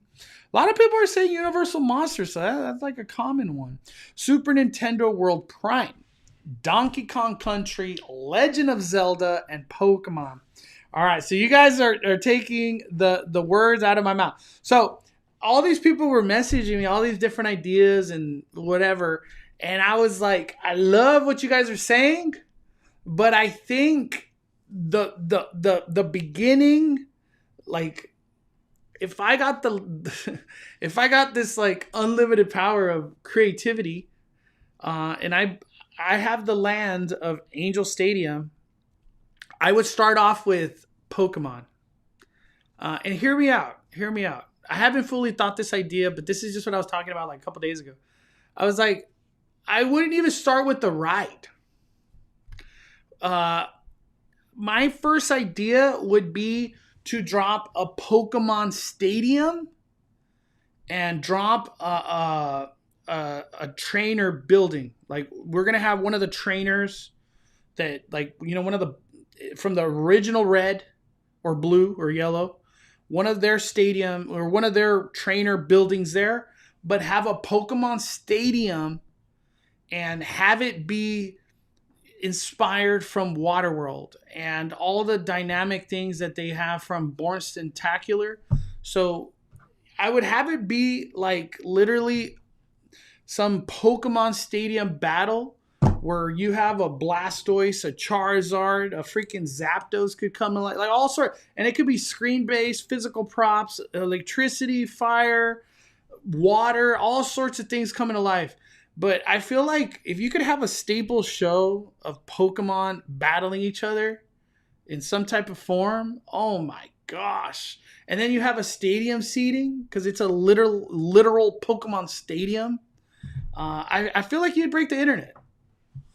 Everybody around the world is going to want to travel to this Pokemon land that has a literal Pokemon Stadium where Pokemon fighting or Pokemon battling is the show. Like that's the main draw, is the show. Obviously, everybody wants a Pokemon ride. That would definitely be like something to consider, obviously. But the one thing I would want is a Pokemon Stadium, just Waterworld, Bornstentacular blend to come to life. I feel like it would be crazy. It would just be insane. And then obviously we would still bring Diagon Alley, Hagrid's, and I don't know. I really can't think beyond that. But I feel like those two things, we're talking like Disneyland. Hello, we're right next door now. Oh man, Pokemon Safari. Jeez. They need to get robots from Japan. Yep. I totally agree. Imagine like the Pokemon battle, the finisher is a Mewtwo comes out. The internet would break. The internet would break. It would just be crazy. Pokemon Tournament Stadium. Just game over. Game over. And the reason I say Pokemon because like you got the kid from like I don't know 3-year-old to 60-year-old. Everybody loves Pokemon. Everybody. That whole you got humongous demographic. And I don't feel like Pokemon's going anywhere. It's only going to get stronger as time goes on. But that's my crazy talk about Pokemon and if Universal bought that land. I feel like things would get a little weird. Because then at that point, it's like, whoa, Disney didn't buy the land? Universal bought the land? And they're dropping Pokemon? They're dropping in Diagon Alley? Hagrid's? Oh my gosh. It'd be crazy. It'd be the craziest like twist in theme park history. Yeah. Nintendo nostalgia can easily compete with Disney nostalgia. We will see. We're not far off from Super Nintendo World kicking off. I've been in the horror nights mode, so I haven't really focused on Super Nintendo World. But just recently, like maybe 2 weeks ago, a lot of the Super Nintendo World props that are like they move, like Yoshi, the coins, stuff like that, Goombas. They were testing them. I haven't seen them testing as of late. And right actually, when you walk to the weekend maze, you could actually see that warp pipe that you would essentially walk through to go into the land. It's not complete yet or anything, but I took a picture, but I was like, I don't think Universal wants anybody sharing that. So I was like, I just took it for myself. A ride like Toy Story Mania, but throwing Pokeballs, trying to catch the most Pokemon. Wow. Let me ask that to everybody. So I don't want to say people were disappointed with Web Slingers, but I feel like if they made a Pokemon, it would make a lot of sense. Or if they just like cloned, Toy Story Mania and made a Pokemon, it would work. I wouldn't even be mad. It would just be like, you know what? That makes sense. What do people in the chat think? That would be crazy. Lizzie, that's a great one. Even though it's like you're obviously cloning a ride, but I'd be like, hey, is Pokemon? We're catching Pokemon. What do I gotta complain? Kevin says, Mondo, do you know how much it costs to upgrade general admission ticket to Express after 11 p.m.? It's usually $89. It could vary, maybe. I don't know if prices change from like a Thursday to a Saturday, but Kevin, it's usually like $89. Benjamin says, Pokemon for sure ain't going nowhere. You see how many new and random Pokemon they keep adding? It's legit mind blown. Space Mountaineer says, gotta buy that golf course to turn it into Pokemon Safari area stadium. Yeah, dude. That's always been the big one. If it's like, if they ever bought that golf course, right? I feel like it would be more cool if they bought Angel Stadium. Just saying. Web Slingers needs to include Spidey villains. Totally. Can we just move on from Spider Bots? I'm still shook. All these like people of power in the Disney world all sat down and they were like, okay, we got a ride. We're gonna clone Ninjago over there from Legoland. But what do we do? Spider Bots. Let me hear about it. What are Spider Bots? Okay, so Spider Bots is going to be something that Spider-Man has been working on. It's a project. At some point in time, they're just going to start replicating themselves, and we're going to have people shoot down Spider Bots. Do it. Great idea. Great. I'm glad we have you on board. That happened at some point. I don't know when, but that conversation was anybody at the table was like, hey, why don't we just do villains? They're fighting villains throughout every slide. We could have Hobgoblin, Doc Ock, whatever we want. We got Spider-Man has plethora of villains. And maybe somebody did bring that up and they were like, no. Just do those sell any? Can we sell any of that? No. Can you sell spider bots? Yes. Okay, done. Spider bots. Done. That happened. I don't know when, but that happened. It happened. Spider bots been in the discount bin since AC opened. Where at? Where are spider bots discounted? Is that like at the Citadel outlets or something? Ooh, I like it. I like the twist right here. Disneyland buys the golf course. Universal buys Angel Stadium. Damn. That would get crazy. Hey, that would be an amazing twist for all fans of anything, of Universal and Disney. I think Disneyland would probably want to buy that land more than Angel Stadium. I know there's a lot of people like, why? They're so far from each other. Who cares? Disneyland to all of a sudden have like property, and obviously they're going to drop hotels over there with that land. In Hollywood, they would love to have that.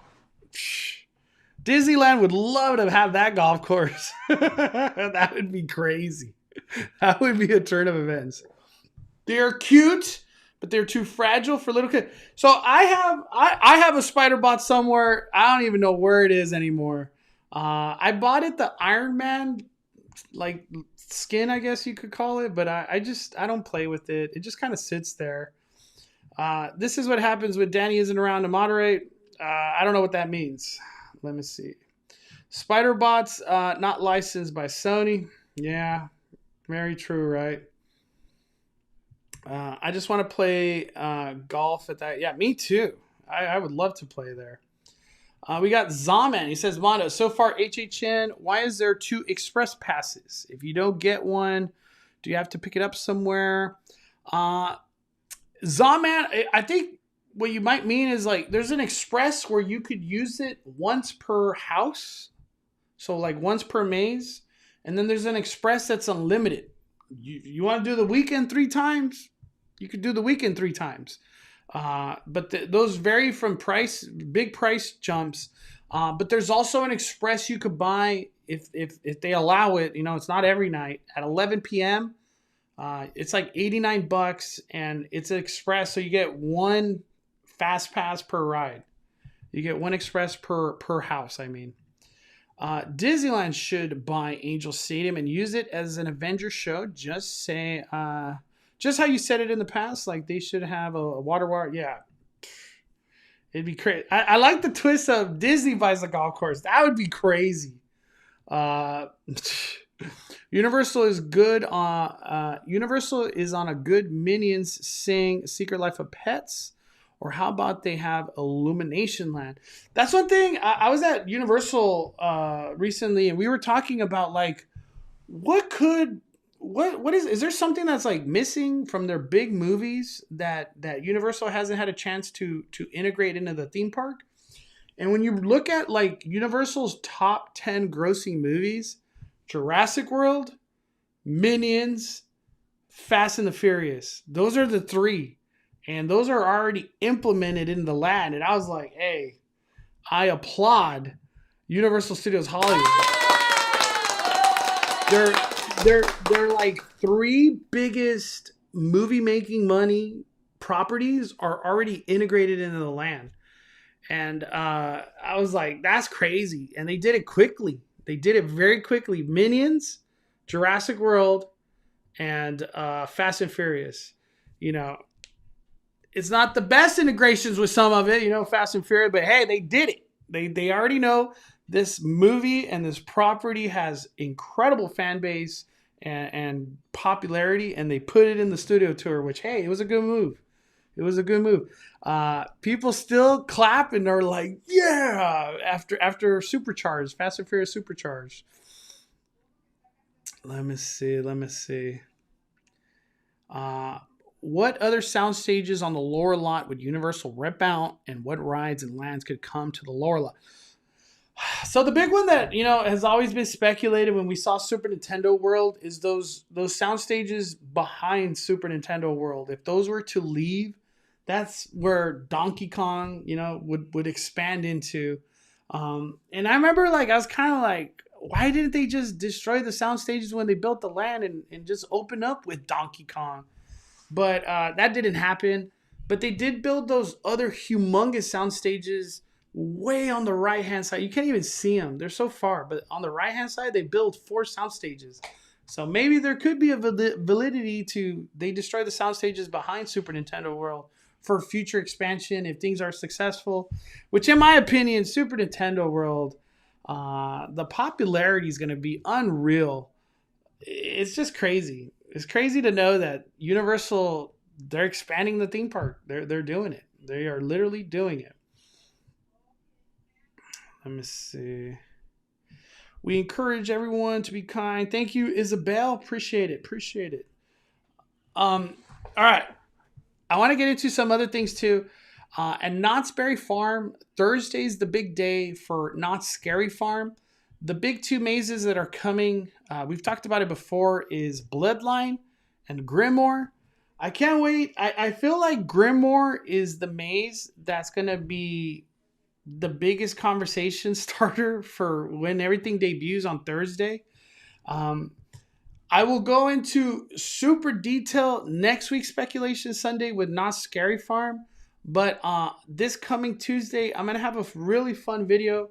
If you're not Scary Farm fan, I really encourage you to catch that video on Tuesday that I post.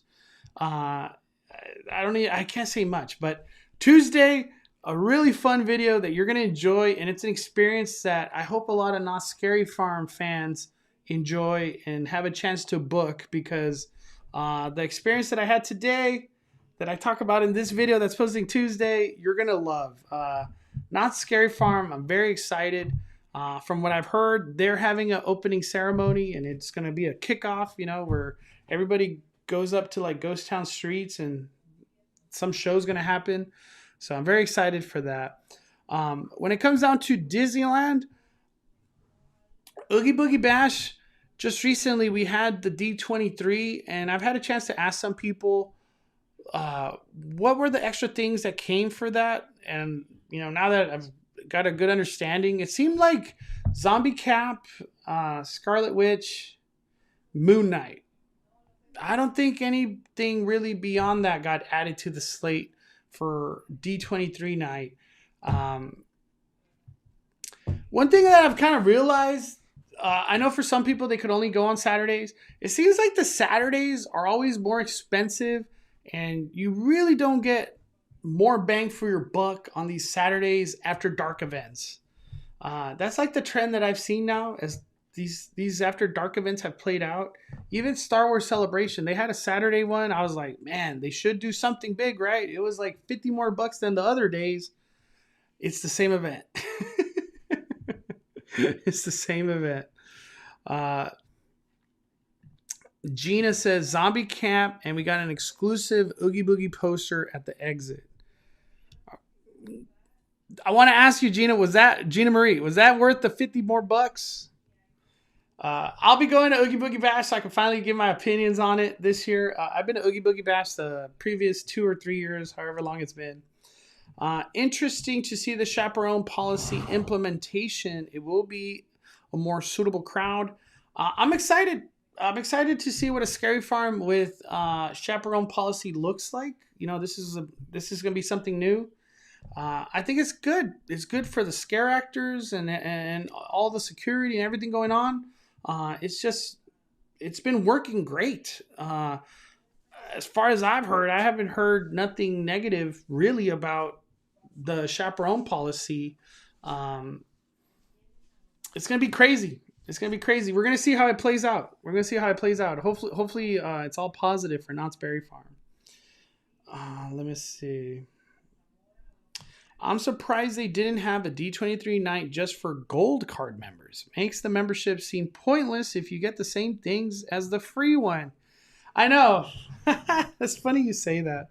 That's why I canceled, or not to cancel, I just didn't even renew my D23 membership. I was like, I think I'm all right. I could always just get the free version, right? You get for the most part a lot of the same benefits. We got a super chat from Miguel. Original maze in barn called Radlers. All over. That would be terrifying. I'm scared of snakes. If they did that at Scary Farm, it would be crazy. I would definitely be terrified. Like, I wish I could talk more about Scary Farm, but like, even for the media event and the stuff I've read or had a chance to see for Scary Farm, there's not a lot to talk about when it comes down to Bloodline and Grimoire. Come next week, I'm gonna walk through it, hopefully be able to record it and have a deeper conversation about it. But for right now, there's not a lot to say. Not a lot to say. Kimberly says, I'll probably wait and go to Oogie Boogie Bash in October next year. It was just too hot this year to enjoy it all.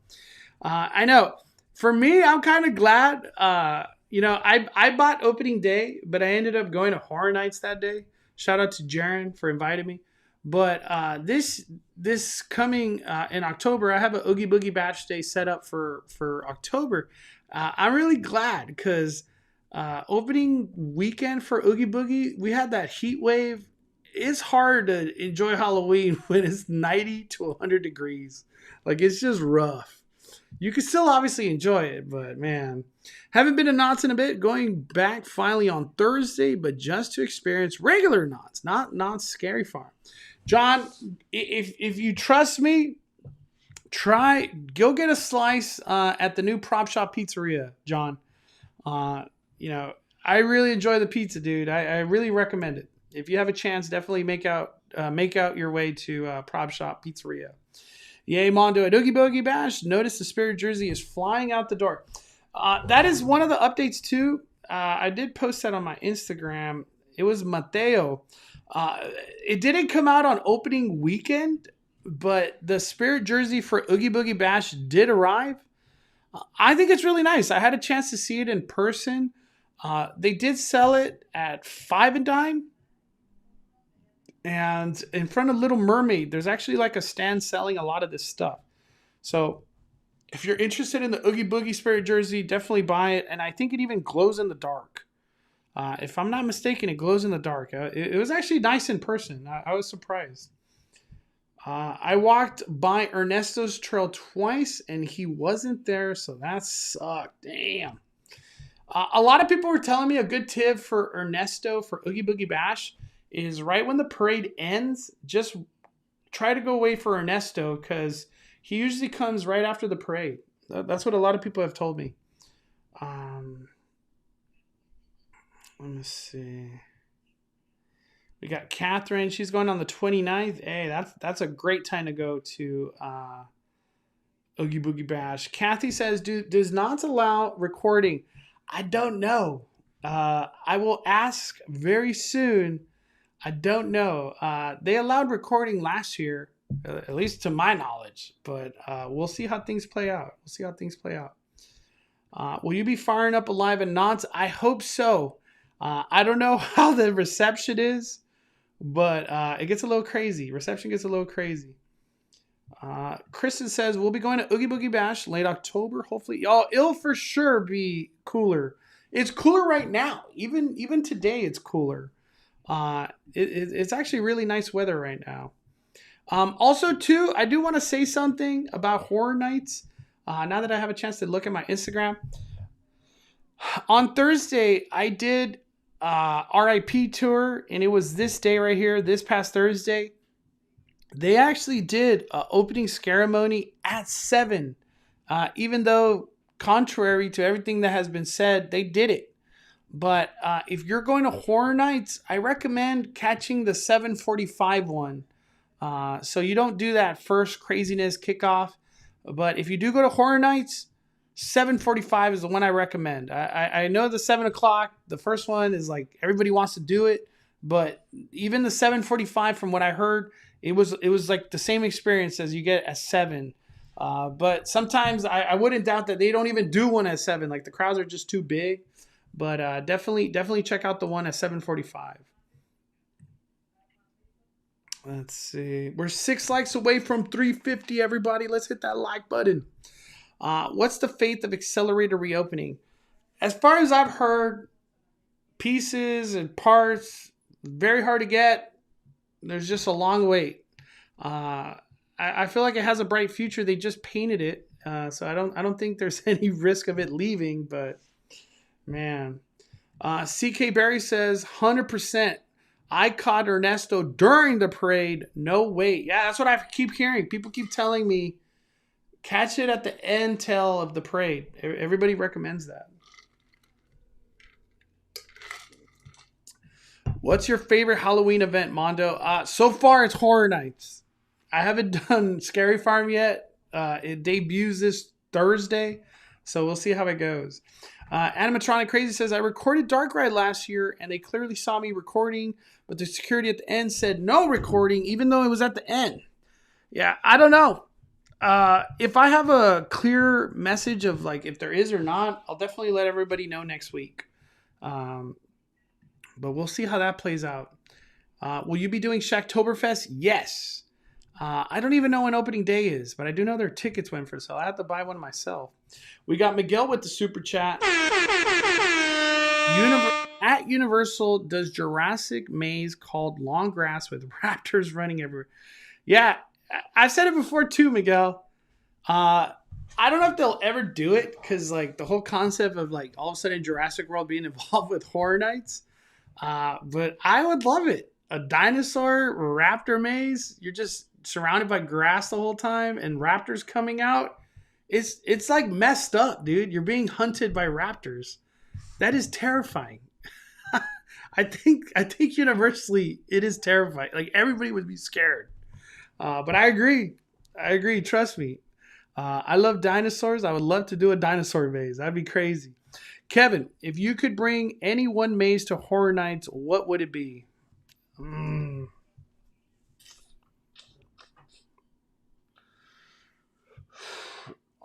man. My easy answer is like the Raptor one. I've talked about it before on different live streams.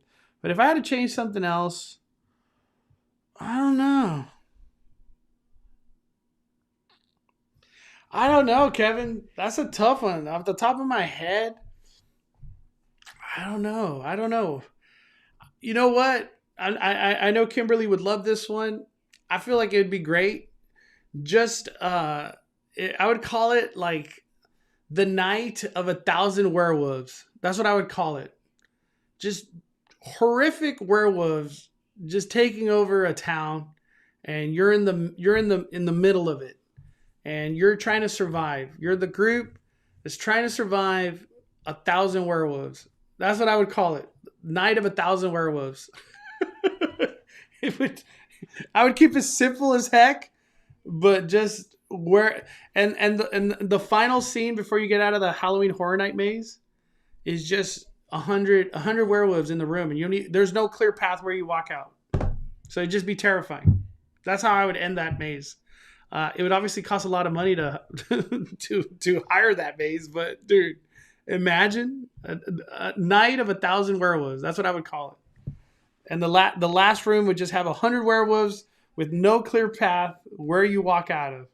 So it's just a nightmare. Just there you go. Welcome to Halloween Horror Nights. The other one too that I was talking about, just talking all this craziness. I was saying, since Netflix didn't come to Horror Nights, what about if Netflix went to Scary Farm? If Scary Farm got the ability to get the Netflix money, Netflix property, imagine Stranger Things, the newest season with Vecna. Imagine a Scary Farm interpretation of that. We already seen Halloween Horror Nights bring Stranger Things to life, but what about if Scary Farm got Scary Farm got a chance to bring Stranger Things to life? I feel like it would be vicious. It'd be a vicious ass maze, especially this newest season. It'd be crazy. We got Carlos. Hello from Cool K Adventures. Heck yeah. Hey, shout out to Cool K. I had a chance to meet him a couple times. Awesome family and YouTuber in Florida. Do we get to see Hulk this week? Carlos, I heard He's coming very soon. But it will be next week, even though they said this week. I heard it'll be very soon, my friend. I heard it'll be very soon. Bring Scooby-Doo to the soundstage as our fun house. All the OG Scooby monsters popping out. A lot of people keep asking that. I agree, Jennifer. It would be a great idea. It's not necessarily like the scariest maze, but it would be fun. I would have a lot of fun. Is the Killer Clowns merch only for past members? So it says past members. I haven't heard one person tell me like, oh, I tried to buy it and I got denied. So maybe anybody could buy it, even though it's a past member thing. Kevin says Scary Farm has done movie-based properties before. They have. That's what I'm saying. It could happen. I remember years ago, they did movie Quarantine. Damn. That monster was scary as heck. Still can't believe they didn't incorporate the new Stranger Things this year. I'm shocked too. Fear Street was the other one. Everybody speculated Fear Street. Let me see. I found out today the orange lit tree in Frontierland is a tribute to Walt and Ray Bradbury friendship. Yeah, it's cool. I could sit there and stare at that tree for like 5 minutes. Easy. It's just so cool. That's a very cool tree. The Bradbury tree is always something to check out on the way to like what is it called? Pirates. By the way, I'm curious for the last couple days that I've been wanting, or I've gone to Disney for like a little bit, not a long trip or anything. I've been wanting to do Haunted Mansion Holiday, but the waits have been pretty crazy. And I attribute it not to big crowds, but to Lightning Lane. Currently right now at 8:10 p.m., it says that Haunted Mansion is 90 minutes. It seems like Haunted Mansion Holiday has just been living at 90 minutes at Disneyland. It's pretty crazy. I forgot who it was. I saw somebody's Instagram story and she's like, I got in line, and then she posted a picture of the ground and said something like, I haven't moved in 20 minutes. And then her next Instagram story was like, I'm over it. I was like, damn. Haunted Mansion Holiday it's just I guess a lot of demand.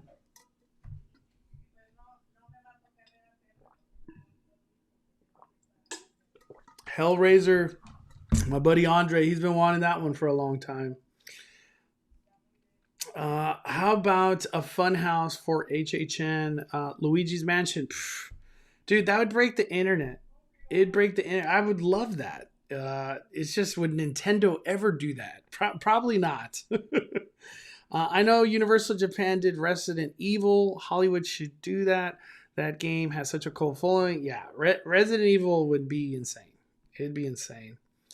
End of the night was the best time to go. 11:30. So 11:30 is a good time for that, for Haunted Mansion Holiday. Yeah, it's been like living at 90 minutes. I truly feel that way. Knott should incorporate a ghost or miners infected maze with the idea from Calico Mine. That'd be cool. I would love that. I would love that. I think Knott should put scare actors in Calico Mine Ride. I heard in previous years they did stuff like that, but in the current times, I don't think so. I remember people would tell me the stories about like the actors being in the log ride, but yeah, that is not happening. Definitely not this year. I do want to go over something real quick. I don't know if I had a chance to talk about this. I feel like my whole week is a blur, but I had a chance to go to Lamplight Lounge, and I just want to give these recommendations out because I feel like the Five Fire community needs to know this. What you're looking at right now, this is called the El Pastor Pork Chop. This right here is absolutely Five Fires from Lamplight Lounge. I had a chance to go. His name is the Disney Drinker. So shout out to him for this incredible, I want to call it a brunch or lunch. But I had a chance to check this out right here. If you've never been to Lamplight, highly recommend ordering this right here. I also had a chance to check out these baos. I didn't even know this was on the menu, But these are absolutely 5 fires. 5 fires. Like, it's insane how good they are. Highly recommend the Baos. And to finish it off, if you could get, I don't want to get the name wrong. What is this called? Lamplight Lounge. View the menu. Let's go to dinner. So these are the potato skins. So you could get these potato skins. I didn't know that you could also customize them with bacon and steak. Never seen that done. Maybe it has cheese too. I don't know. But if you ever go to Lamplight Lounge, show them this picture and be like, hey, could this be replicated? This right here, this lineup of food, the potato skins with the steak and bacon, the Baos, and then the El Pastor pork chop, I promise you, if you share all these things, you're going to have an incredible lunch or dinner at Lamplight Lounge. I just want to throw that out there to the 5 Fire community. Huge recommendation in that. I can't recommend that enough. G Movies Maker says Lightning Lane has everything enjoyable at Disneyland. It's like Disneyland Scare Zone. What? Final Destination is fantastic. Oh my gosh. Nightmare on Elm Street. We'll see if Freddy ever comes back. We will see. He'd create such a line. It would be unbelievable. Big following with Freddy. We were there Wednesday and rode it twice, and we did Lightning Lane. Okay. Space Mountaineer says Ghost Galaxy Layover wishfully needs to return in best fashion. It's missed by the community of Disneyland. It truly is. Christine's had the Baos. Yeah, those Baos, my goodness. John Kim says Lamplight's pork chop is really good. The food at Lamplight in general is really good. It's worth trying to find a reservation. I've been trying to get a reservation. I wanted to take Mystery Bay this weekend because ever since I had the food with Disney Drinker, I wanted to take my girlfriend with me. And it is hard to get a reservation, but for the most part, walk-ups are like, it happens every day. They have tons of walk-ups. I recommend kind of like going over there and seeing how if there's a line or not around 10:30, 11, because they take a lot of walk-ins. For the most part, sometimes you could even go on the first floor if as a walk-in, because most of the time you could do a second floor, but sometimes they allow the first floor as a walk-in. Huge recommendation. Daniela says, I can almost smell it. Trust me, it is incredible. That food is incredible. Bowman says we're at 384 likes. Can we get a 500 likes, everybody? That would be so awesome. Let's do it. Michael says 5 fires for Lamplight. Best food, drinks, views. It's awesome. Brunch also on Friday and the weekend is delicious. Mikey says, I have an idea for Knott's 50th anniversary. Do they bring back a maze either next to Montezuma's under Jaguar, or maybe the horse tracks in Camp Snoopy, or even bumper cars again? So, hey, great questions right there. Great questions. From what I heard, I can't say much or even try to speculate on next year because we haven't even done this year. I heard that the Knott's 50th, Knott's Scary Farm, they're going big. They're going to the next level, and just be excited. That's like as much as I could say or even want to say for the 50th. The 50th, I can't believe we're there, but it's a huge monumental milestone for Knott's 50th anniversary of Scary Farm. That's incredible. It's going to be incredible. Kimberly Moore says mouse dining and mouse watchers are good for finding reservation. That is true. My girlfriend has used it and she has had success with those. What's about just trust me, Charles. If you ever have a chance, Charlie, get them. You will not be disappointed. Let me see. Same Baos as Lunar Celebration. It is not. I feel like they're different, big time. Different. I feel like those Baos, the quality it was just incredible Baos. I don't know how else to describe it. Let me see if I can read a description real quick. Okay, so they're called Kung Pao Bao. They're being sold for $21. You get 3 of them. And it's Kung Pao glazed crispy pork belly, soft bao bun, red peppers, toasted peanuts, and green onions. Absolutely worth every dollar.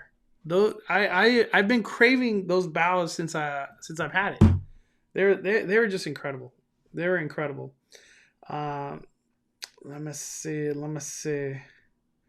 Yeah, the Kung Pao Bao. I highly recommend.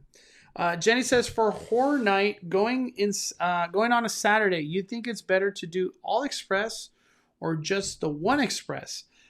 In my opinion, I recommend one express.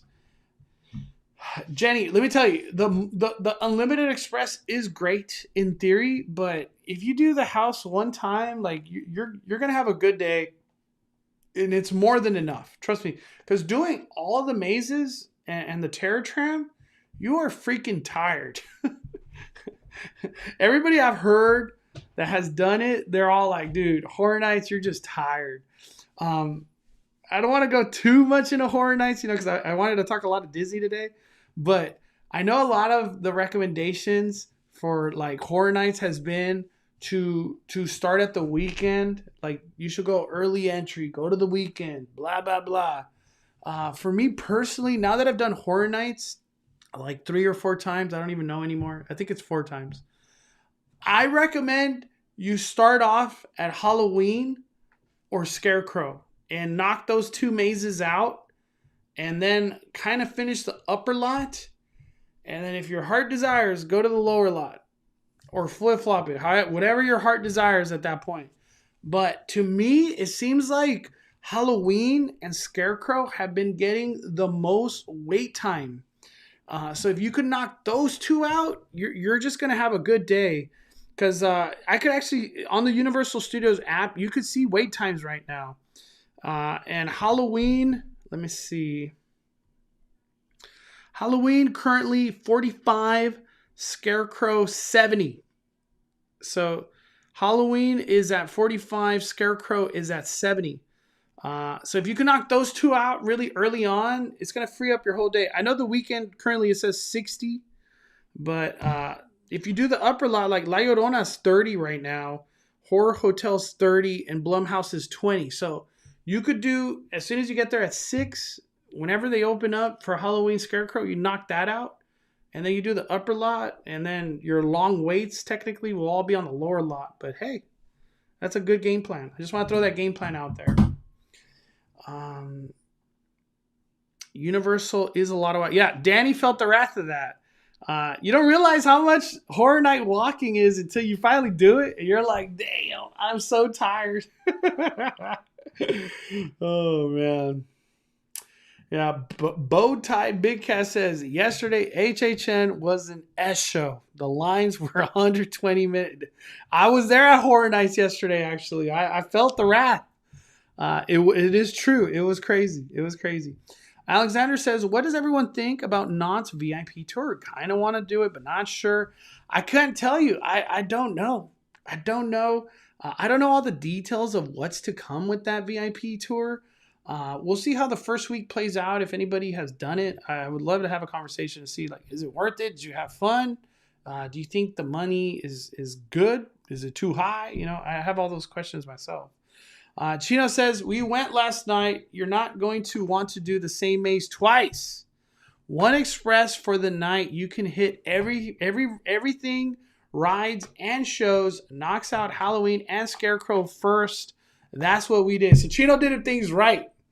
To me, I feel like the best start is Scarecrow Halloween. I feel like if you do those 2 mazes, even if you don't finish all the mazes, you're like, I had a badass day. Like, those 2 mazes are great. Let me see. John Kim says, Saturdays for most theme parks are the worst in general. Sundays are usually not as bad. Yeah, Saturday Horror Nights, like you're walking into craziness. It's pretty intense. Pretty intense. Jenny says, thank you, Mondo. This helps out along. Thank you. Yeah, Jenny, Just get that one express. I think you'll be fine. Let me see. All right. Jennifer says, just a reminder to anyone going to HHN, please do not touch or harass scare actors. Be respectful to all of them. Ain't that the truth? Shout out to all the scare actors.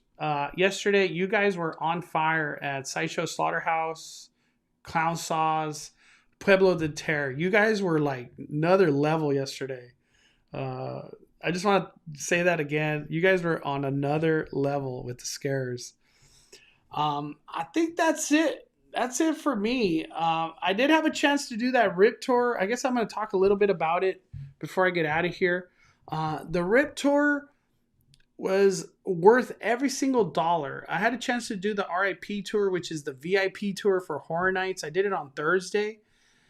You get valet parking, unlimited express, so you could do all the mazes, all the rides to whatever your heart desires. You get a tour guide to walk you to all the houses, and usually they're a lot of fun, very knowledgeable. You get to find out things that you didn't know about whatever mazes. And the other thing is you get to do certain things that only RIP tours get to do. I don't want to spoil those. I did a video on it if you want to spoil it. And also the RIP tour, you get your dinner included, which is at Moulin Rouge, which is a VIP only area. And at the end of the night, after you do your RIP tour, you get to hit that lounge again from 11 to 1. So that lounge stays open for people from 11 to 1. You could go in there and get more water bottles, sodas, lemonade, whatever they have available. That's included. You don't have to pay for those. You already paid for it.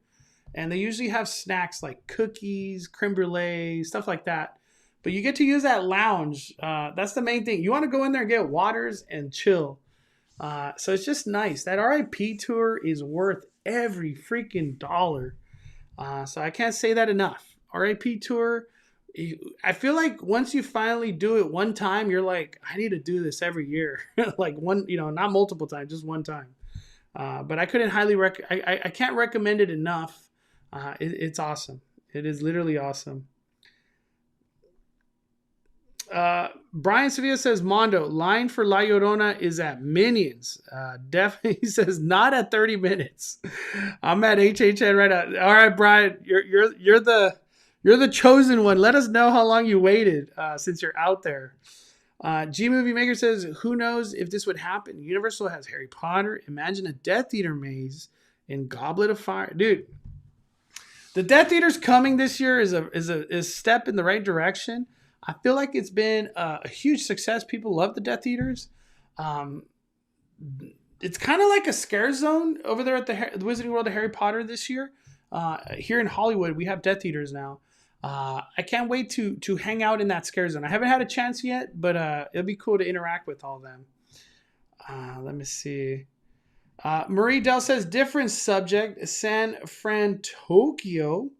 Sounds like the Mexican food will go. Maybe Japanese food instead, and the new bakery. I was talking about that yesterday in the live stream. This is a perfect time to talk about it again. Let me bring that up. Let's see. Let me bring up that concept art. San Francisco, California Adventure.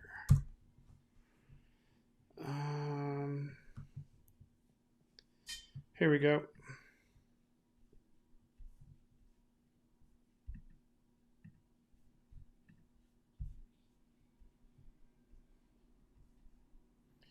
So this is actually very big news. And I feel like it's news nobody saw coming. This concept art of San Francisco, this is the change that would come to California Adventure. Who knows how and what timeline they're even trying to do, but it's bringing the world of Baymax to life. And they already made it very clear. It looks like Pacific Wharf would be the one to go. I don't know if the Mexican food would stay or not, because when you really look at it, I know Danny mentioned this one last time. It says Cocina Cucamonga still there. So it looks like this expansion of San Francisco, it's going to the left.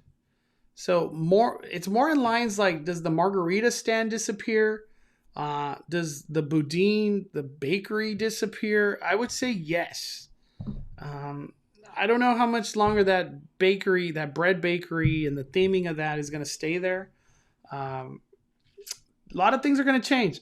I'm all for Japanese cuisine coming to this area of the park. I love all that cuisine and all the options that they would probably bring here. I'm a big fan of all of it. For me, I feel like this is very exciting. Anytime we get new stuff, slowly but surely, the whole concept of California Adventures disappearing. Even though I know this is like loosely themed to San Francisco, but there's not a lot of left of California Adventure. Like I always say, this is my go-to. Even Soarin' is soaring over the world when it should just be soaring over California. I don't know why it's not. It's crazy. John Kim says, seems like San Francisco is kind of reskinning of Pacific Warfare. Most of the stuff already there is probably going to stay. We will see. We will see. Don't touch our birria tacos.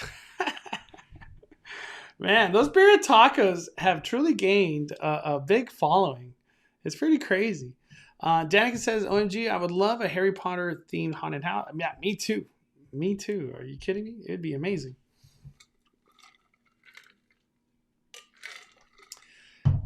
If the world of Baymax did come there, is there anything else? Is there like something else we would want? To me, like my first reaction to Baymax coming there, could we get the other characters come to life? Big Hero 6, right?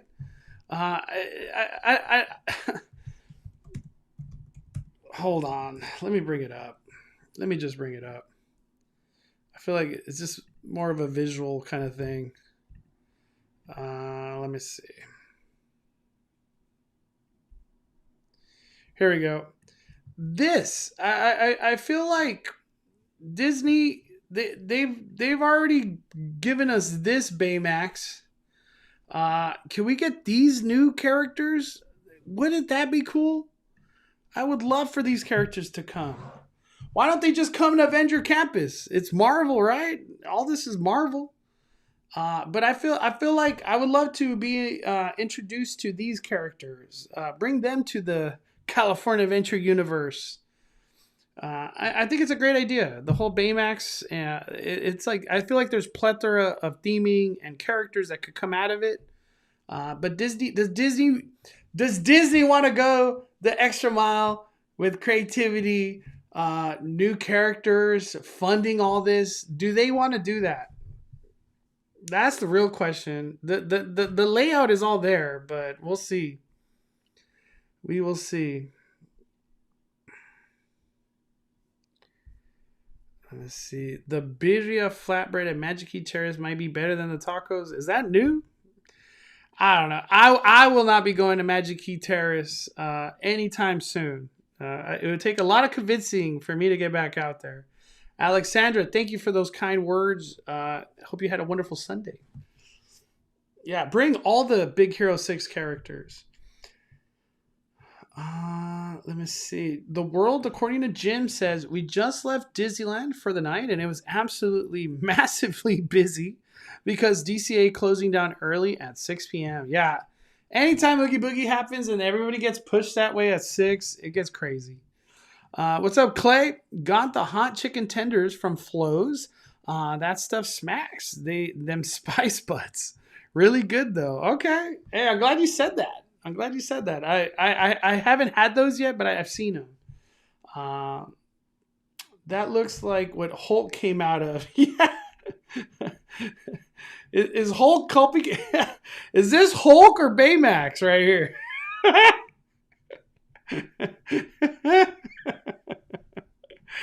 I still can't believe, like, oh man. I guess, right? We're getting Hulk, so it's one of those like we'll just appreciate it for what it is. But it's still shocking. That's funny. That it's crazy. Like we are getting Hulk, but we're getting this version right here. Let me play it real quick.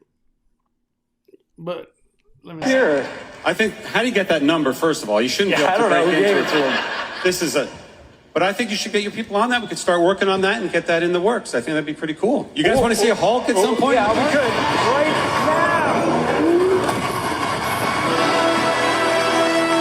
now. He's like, how about you bring Baymax right now?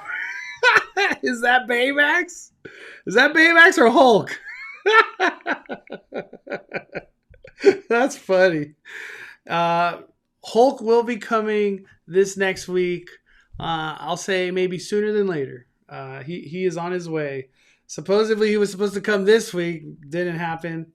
You know, it seems like Disney's been in the world of like when they put out like, hey, this is happening this year. This is happening this month. A lot of like, it almost like has led to a lot of it hasn't happened, which then leads to disappointment. Especially the last D23, not this year, the other D23. If you rewind and look back in time, a lot of stuff did not come to fruition. Obviously, a pandemic happened, but a lot of that did not come to fruition. A lot of plans were gone. We will see. Hopefully, Hulk does arrive, but I have heard he is coming very, very soon. Let me see. What's up, Peter? We need the cat. Yes, we do. Yes, we do. We need the cat from Lightyear. Even though I'm not the most fond of that movie, I would love for Socks. Why hasn't Socks been integrated yet at the theme park? I don't know. I don't know. Marie Dell says, I miss the California theme, but San Francisco is changing the Monterey Beach to San Francisco Chinatown theme. I'm excited. I'm very excited. They couldn't have gone about doing Hulk differently. I feel like everybody was like, yes, Hulk. What? Okay, I guess maybe the next iteration, we'll see. We will see. I could go without Barista Hulk. Now, I think Hulk will come out like what we all imagine Hulk to be. You know, let me see. When I think of Hulk, let me see. I want to bring up a good picture. Let's see if I could open this in a new tab. Because, like, when I think of Hulk, I think of this right here. Where is it? Oh, it's not letting me.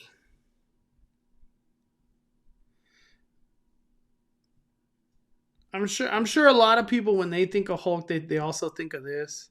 I think of this right here. That's what I think of, you know, anything resembling that. So, you know, maybe we do get this version of Hulk as time goes on in Avenger Campus. I don't know. But that's what I think of when I think of Hulk.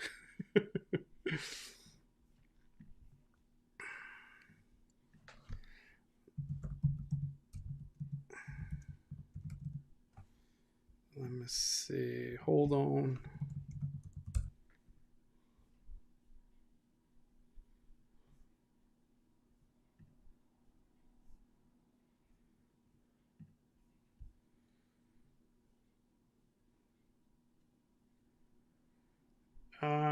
All right. Kimberly says, yep, that's what he should look like. Okay. I feel like a lot of people would agree that's what we all expected when Hulk was going to come out. He's going to look like that. But, you know, it is what it is. It is what it is. We'll see. They can have Incredible Hulk. I hope they can. Just make it happen. But we'll see. Mondo, you enjoying She-Hulk? So for me, She-Hulk is whatever's. As a lot of, I was mentioning this a couple days ago, or on my live on Instagram. I was like, it's mid. I don't know. All the Disney Plus shows have been to me just kind of like, I don't know. I feel like it's the whole She-Hulk stuff. I don't know what the play is. I don't know. I don't understand. I don't understand. Mystery Bait. I may be the only one, but I enjoy. Yeah, Mystery Bait. I was talking to her earlier about this when we were driving. She enjoys She-Hulk a lot. So we'll see. Do I dare ask everybody in the live stream? Do you guys enjoy She-Hulk? I guess I might as well do a poll. I think that would be the best way to go about this. Let me see. Let me bring up a poll.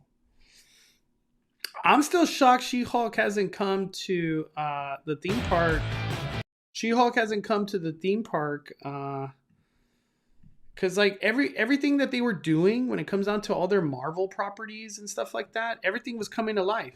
Hawkeye, Moon Knight, Miss Marvel, all that was coming to life so fast at the theme park.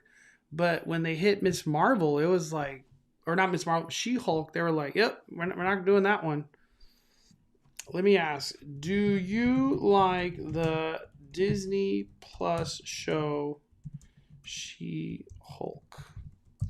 I'm curious to ask. I want to ask the community. I'm glad I could do these asking the community. I really appreciate everybody's feedback. I really wish they could just bring She-Hulk to life in the park. It'd be really cool. Peter says, I think She-Hulk is fine. It's not horrible, but also not great. That's what I'm saying. It's mid. It's like I'm taking the word from the cool kids these days. Mid. Honestly, I use Disney Plus for the old stuff. Hey, everybody uses it for the old stuff. Like somebody asked me earlier, are you excited for Andor? No, I'm not. I'm going to watch it, but I'm not excited. Let me see. All right, let's see. I'm curious to see what everybody says. All right. So 55% so far say yes. All right. There we go. She's supposed to be a lawyer, but she doesn't seem like a strong person. She's great as She-Hulk. She-Hulk is cooler on Agents of Smash. Yeah, for me, I don't know the lore of She-Hulk. So to me, watching the shows, like I'm learning about She-Hulk. So that's where I'm at with the She-Hulk. But we'll see. We'll see how it all plays out. The show's not over, so I'll keep my view on it open till it's over. But we'll see how it plays out. Let me see. Mystery Base says, yeah, I agree. It's definitely mid, but I think it's entertaining. Oh man, we'll see. We'll see how it plays out. I'm trying to remember if I missed any other subjects I really wanted to talk about. I feel like for this week, for me, like I could honestly go into Horror Night talk like tremendously, but I know I don't want to bore anybody. But with Disney, there's not a lot going on.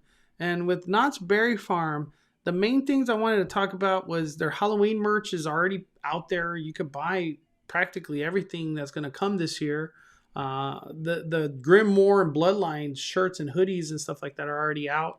They also dropped a Spirit jersey for Scary Farm, which I really recommend. That one's really nice. But other than and there's not a lot to talk about because like the two new mazes, it's all like unknown until Thursday. But I feel like I hit all the subjects for the most part. Let me see. I'm waiting for more Punisher. It's gonna be crazy.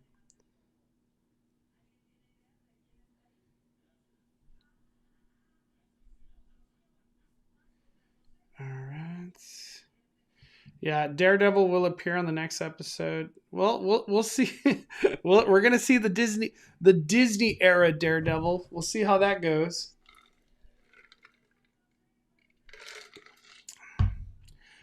Did they still have those alien note plushies? They did. They have them at the store, which I think is called Production Central. Like if you walk out of the Wizarding World of Harry Potter, it's that store right there. It's like next to Jabberwocky Show. That store right there, that's where you can find the aliens. I'm not sure if they have the aliens at the studio store, like at the entrance, but I know that's where you can find them for sure. What's up, Mita? Fired up. Kimberly Warren says, thank goodness I've been torturing myself so I could see Daredevil. Everybody wants to see Daredevil. John Boo says, it took a few episodes, but I dig it. Okay. So where are we at with the poll? 50-50. Wow. So right on the dot. Let me see. We're 53 likes away from 500, everybody. Let's hit that like button. Let me see. Carlos says the reason the Hulk spacesuit looks that way might be a licensing issue. Disney might not be able to use the traditional Hulk. Man, ain't that crazy? Well, I hope things get figured out and we get the full Hulk. The Doyers one. Kevin says, could you do a live one day where we just Horror Night? We already did it. I never get bored of Horror Night. We did a live like 2 days ago. It was full Horror Nights. If you haven't checked that live out, check it out. I promise you'll enjoy it. Do you know what will be on sale for 30%? When is that 30% thing? Did they post that on the Magic Key Instagram? Magic Key Instagram. Let me look real quick. What is it? Magic Key Holder? What do they call their Instagram? Is it Disneyland Magic Key? Disneyland Magic Key? Gosh, I can't even find the Magic Key Holder account. There it is. Disneyland Magic Key. Did they post? Here it is. It says, get ready for some limited time magic. For all the Magic Key holders, September 21st, so in 3 days, September 21st through October 14th, you can get your Magic Key gets 30% off select merchandise, Disney owned and operated locations across Disneyland Resort. And it says does not include, you cannot use it at Bibbidi Bobbidi Boutique. So don't even try. So come September 21st in 3 days, everybody, I guess, gets 30%. If you're a Magic Key holder, you get 30% off. So hey, shout out to Disney. That's awesome. But did everything go up 30% over the last year? That's the real question.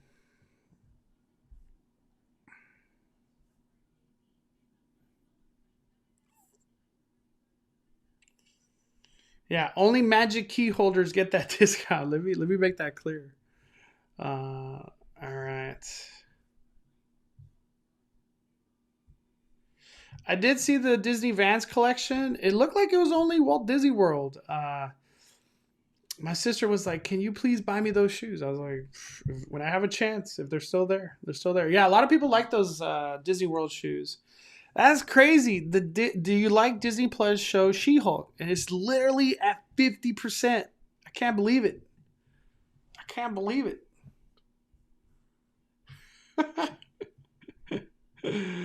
Let's go shopping. Let's go baby shopping. No, we are not shopping at Disneyland for baby. I remember one time I was like looking at the Star Wars like baby. I don't even know what to call it, but the baby outfit. And somebody was like, Mondo, please do not shop at Disneyland. Everything is expensive. That baby's going to outgrow it. So save yourself money. I was like, damn, okay. I take your advice.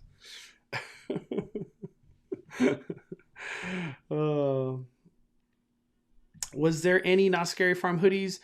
There is. The Grimoire, I could have sworn Grimoire and Bloodline, they had hoodies.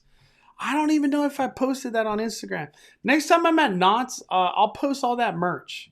I'm shocked I didn't do that already. I've just been on my off game. I've been in Horror Night mode, but this next week and going in October, Scary Farm's going to get a lot of focus here on Five Fires YouTube, and then Not Scary Farm. So Disneyland and Not Scary Farm, that's going to be our big focuses. I'm probably going to go to Horror Nights, but I probably won't be blogging. I just kind of want to enjoy it next time I go. Maybe on Instagram a little bit, but yeah. This is proof She-Hulk is mid.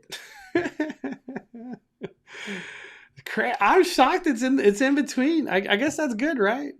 I guess that's good. I'm just reading the comments right now. The baby needs Coach Mickey. I don't know about that, Mystery Bay. Is the 30% off lightsabers too? Probably not. I bet you somewhere in the fine print it's like no lightsabers.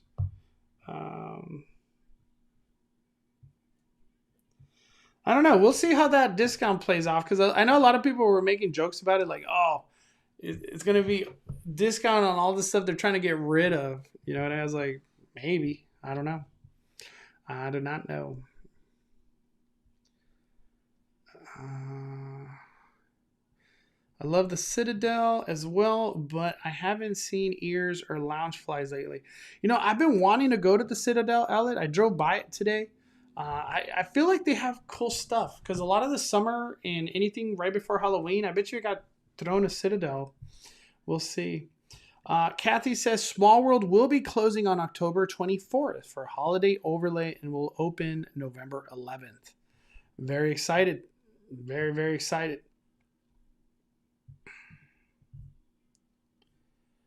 All right. I think that's it. I feel like we covered it. Before I get out of here, any other questions, topics, anything anybody wants to talk about? Mondo was able to renew. Magic Key had to downgrade, but better than nothing.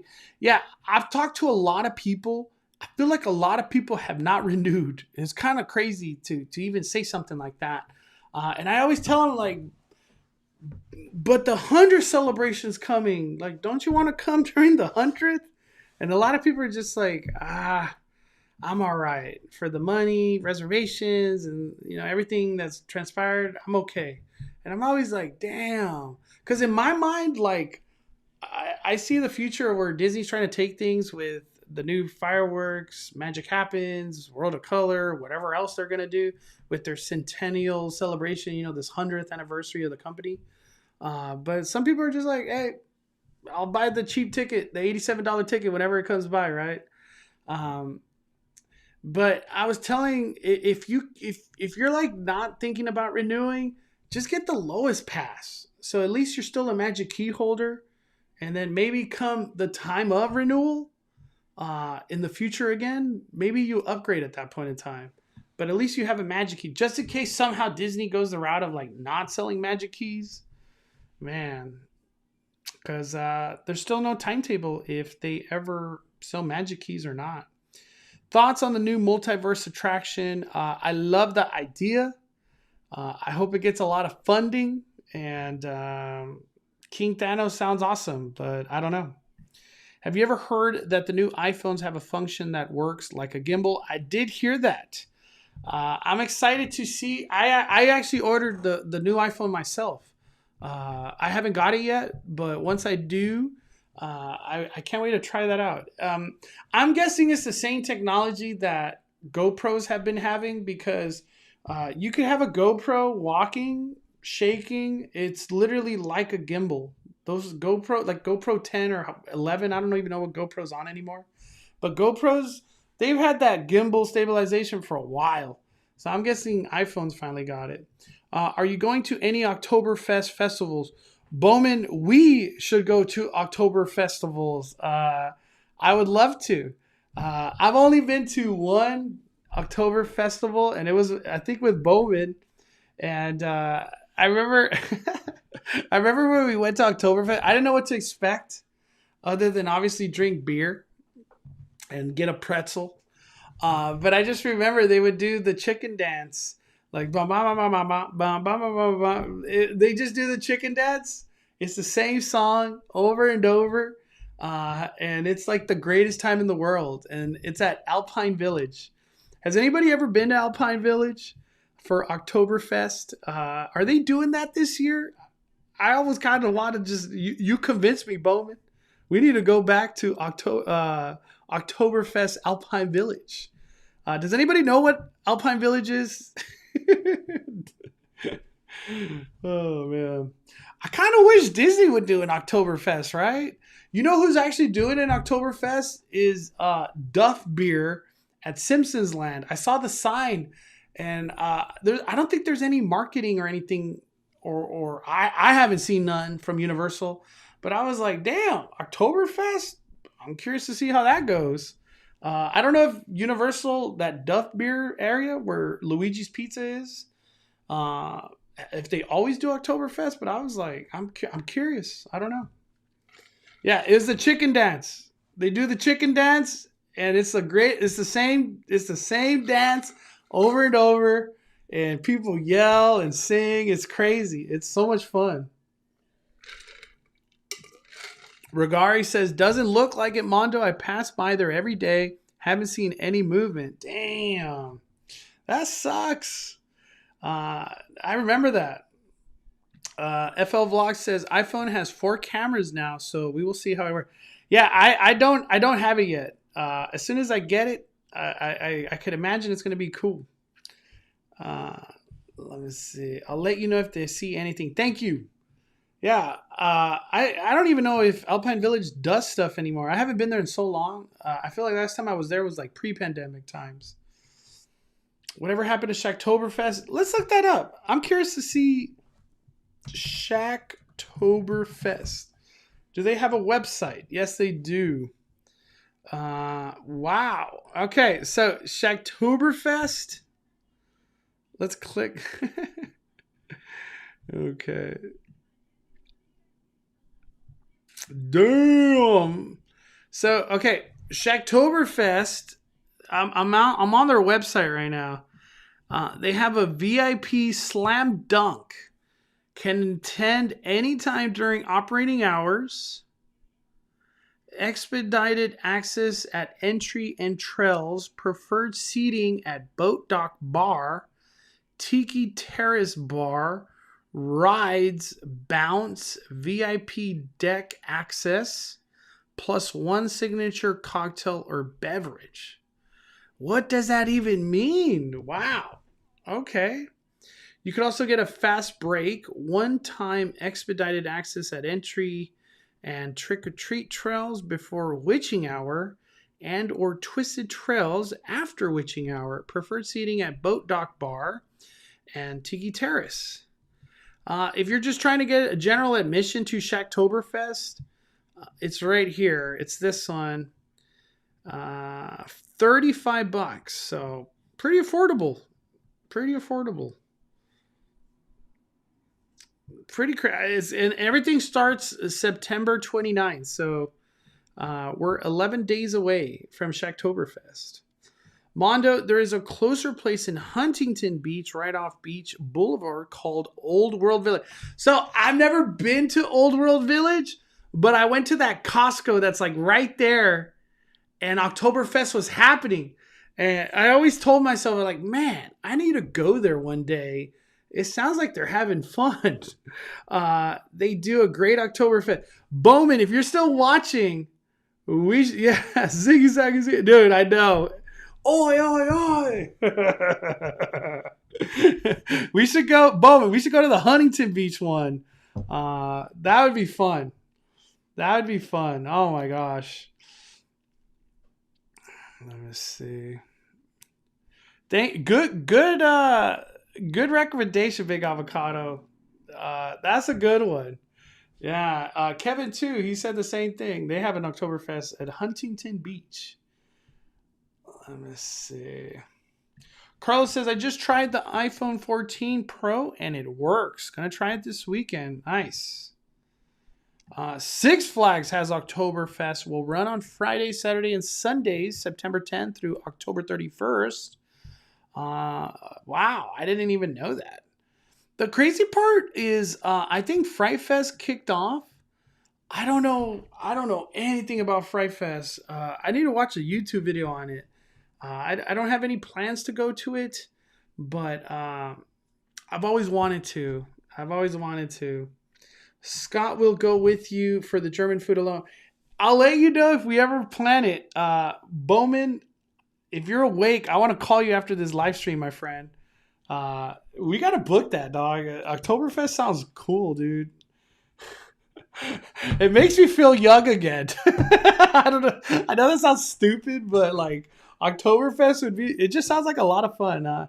The one time I did the Oktoberfest in Alpine Village, it was just cool to be surrounded by everybody drinking beer, having fun. That's literally what Oktoberfest is. But that sounds good. Maybe that Huntington Beach one will be it. Shacktober, easy on the coin. I know, for real.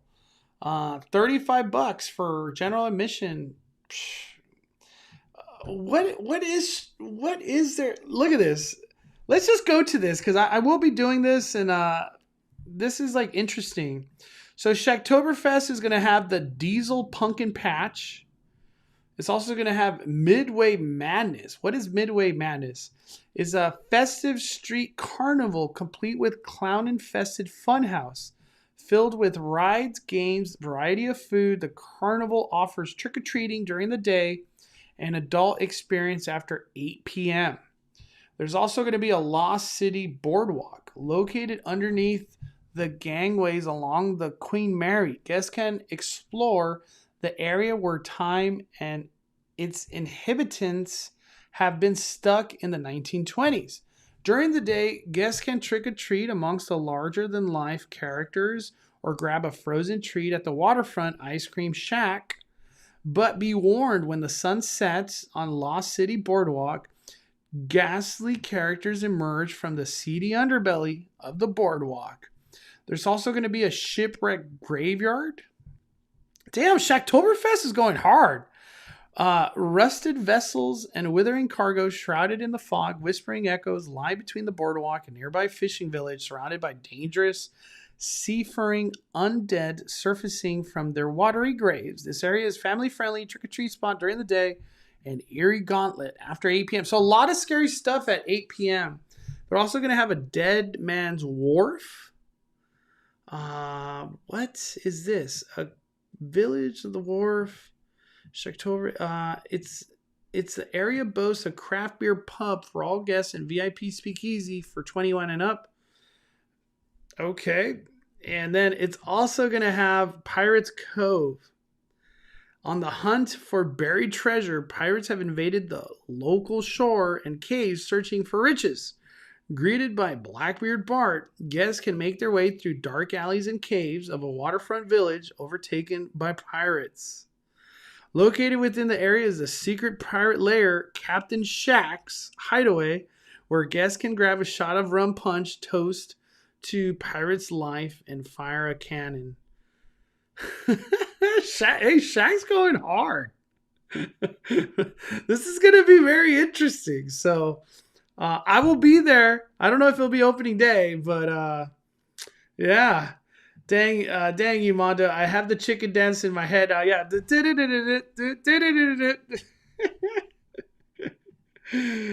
Oh, man. It's going to be crazy. It's going to be crazy. Yeah, it looks like Shaq obviously put effort into this. I'm curious to see how it all plays out. It's the first year they've ever done it, but it's cool. There are chicken videos. There are chicken dance videos for you to watch. Big avocado. Oh, man. All right, everybody. That is it. Oh, my gosh. Mystery Bay just texted me right now. I had a chance to go to Porto's today. Before we went to the media event at Knott's Berry Farm, we went to Porto's. I was like, hey, let's go to Porto's. All this Porto talk. Porto's coming to downtown Disney. You know, it's all very exciting. So when I went to Porto's, I had about an hour and like 20 minutes. So hour and 20 minutes before I needed to be at Knott's. And I felt like the line was kind of bad, but not that bad. Like, it was like, I think this is enough time to order our food, get it, eat, and then take off to Knott's. Porto's, let me tell you, on a Sunday, Porto's is just, you need to allot like 2 hours. You truly need like 2 hours from waiting in line to ordering your food to then getting your food. Porto's has a lot of demand. And it made me think, like, when Porto's comes to downtown Disney, I almost have a feeling that the priority, or if not only, maybe they just do mobile order. Like you have to order online, and then whenever your time's called, you just pick it up.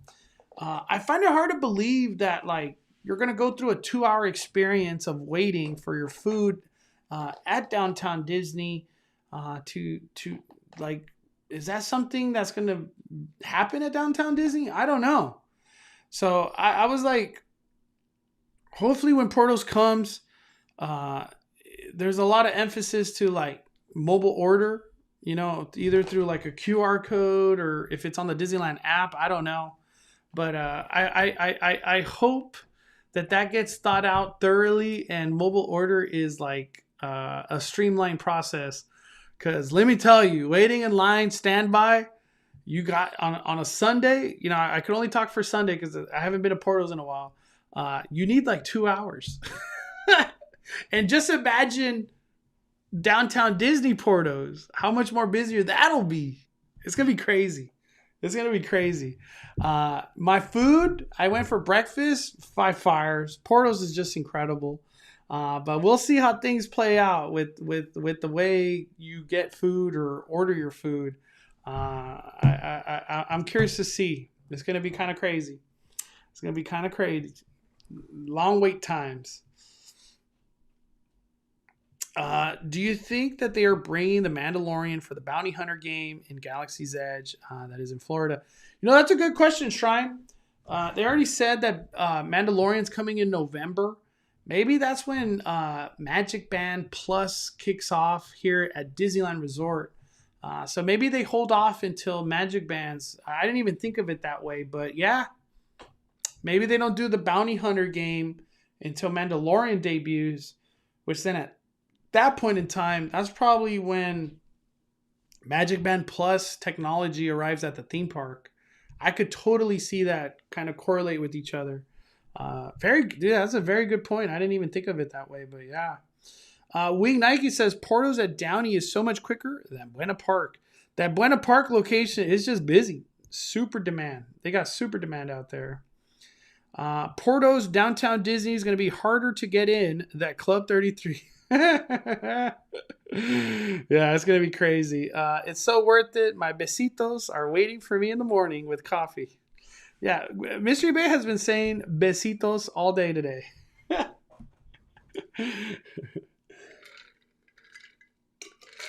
I went to the Portos right next to Knott's, which I guess would be Buena Park. That's the one I went to.